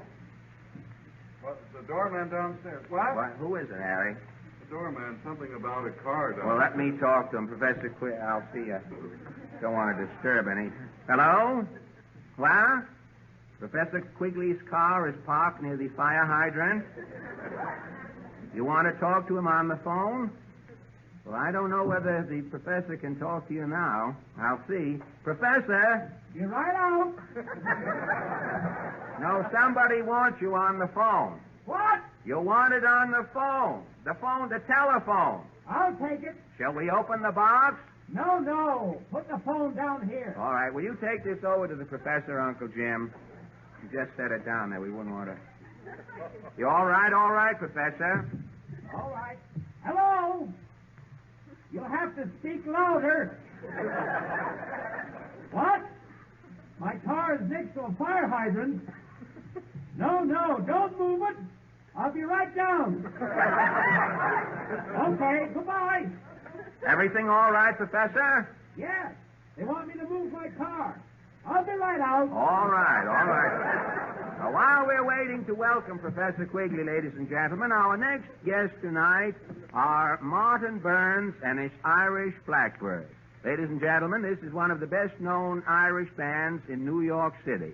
Martin Burns, Mr. Burns, and his Irish Blackbirds are very well known at the Innisfail Ballrooms over on East 56th Street and have played practically all of the outstanding Irish festive events in New York for the past several years. And what are you going to play tonight, Mr. Burns?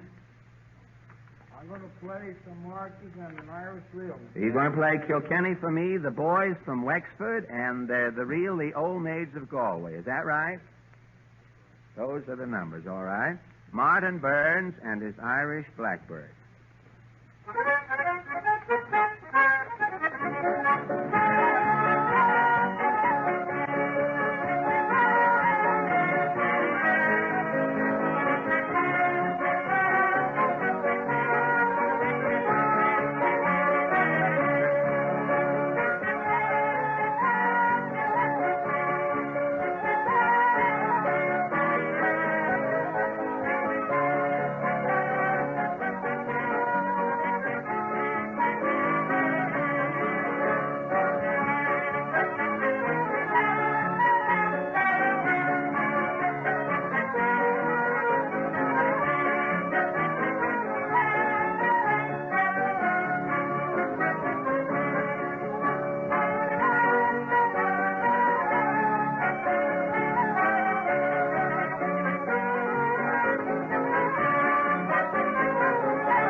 just heard Martin Burns and his Irish Blackbirds. And now, before the next number, come in.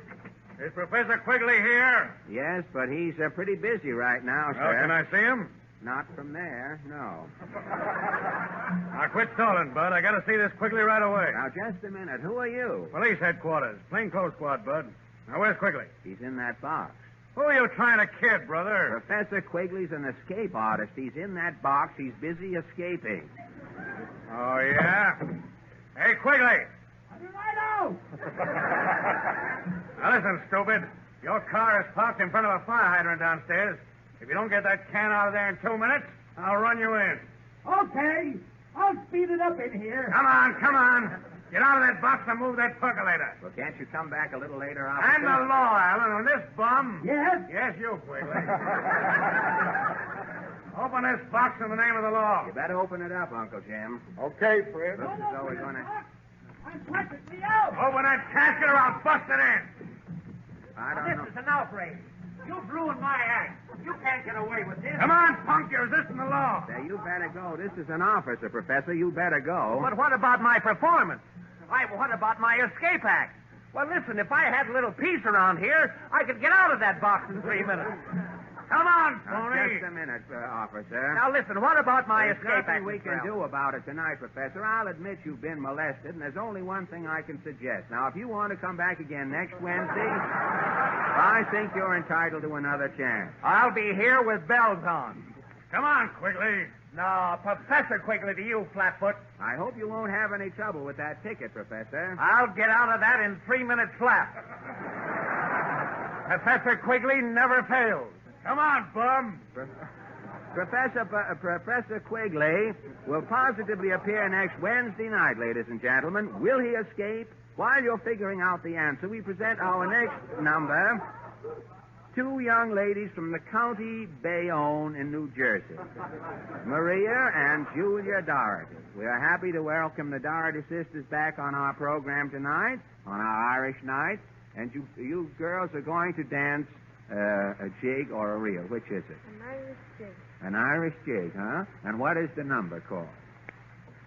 The cow that ate the blanket, is that the one? That's it. I forgot about that. The cow the cow that ate the blanket, its milk will tickle you to death, huh? Well, all right, you go right ahead.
Ladies and gentlemen, before our bird's eye preview of next week's cantata, I would just like to thank the many friends who have taken the time to write to us, both about these programs and about the 2 products that make them all possible.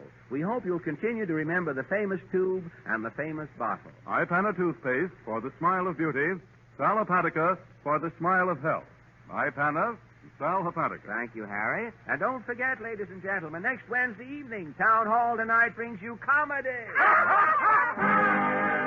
Drama. Honey, Jesus won't win me over, Schemer. I know you're after my money. That's right, lady. Your income tax should have been filed the 15th. Stock market reports. Consolidated tin can opened ragged. And music. Good night. The selection this year's Kisses performed on this program was from On the Avenue. This is the Red Network of the National Broadcasting Company.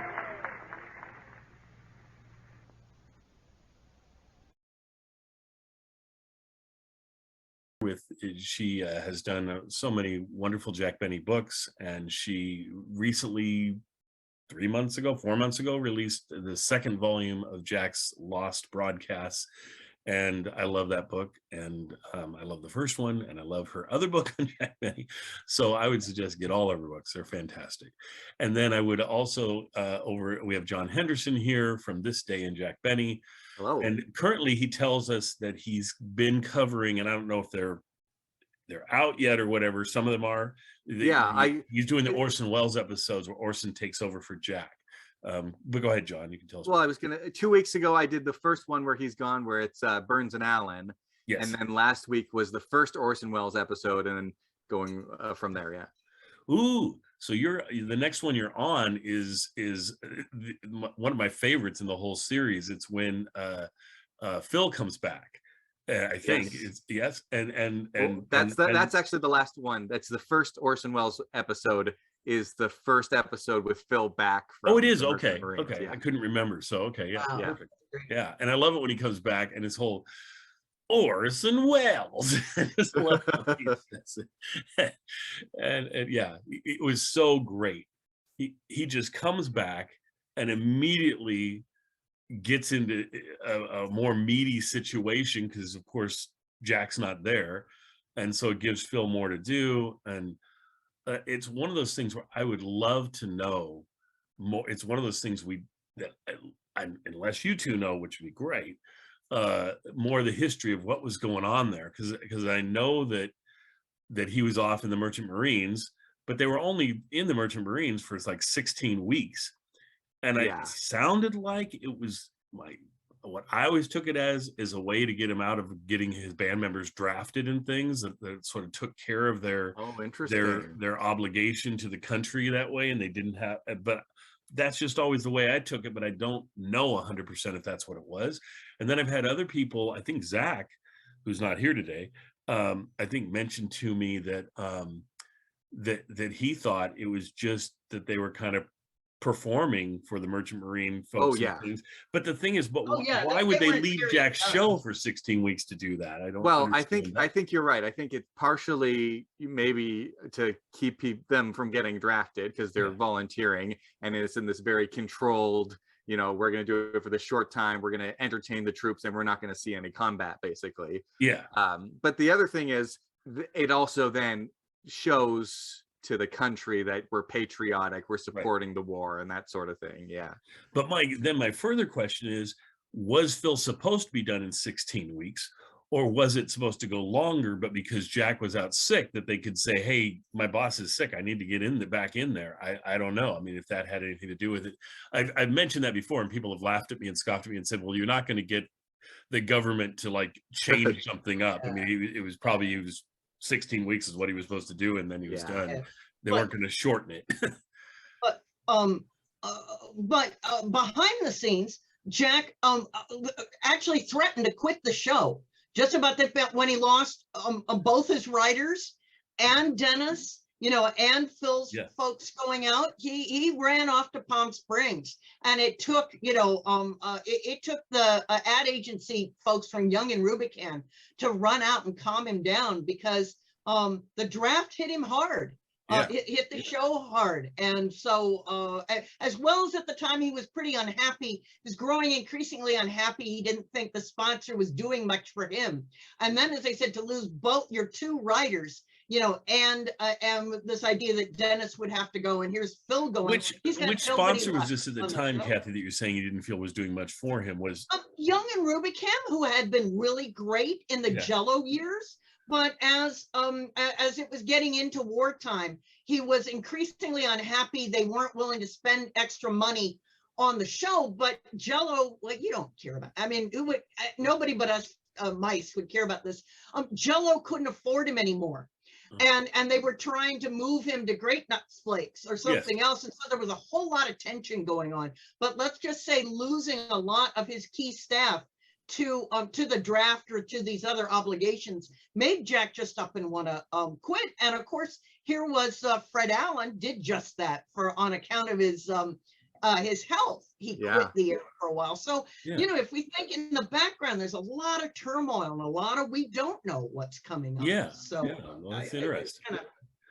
So that's 43, and this episode is 4 years later. 47. Yes. So here's John trying to get us back on track. Nice job. Oh, but what a difference. We tend to go all over the place. What a difference 4 years makes. Oh, He's got everybody back. They're running on all the cylinders.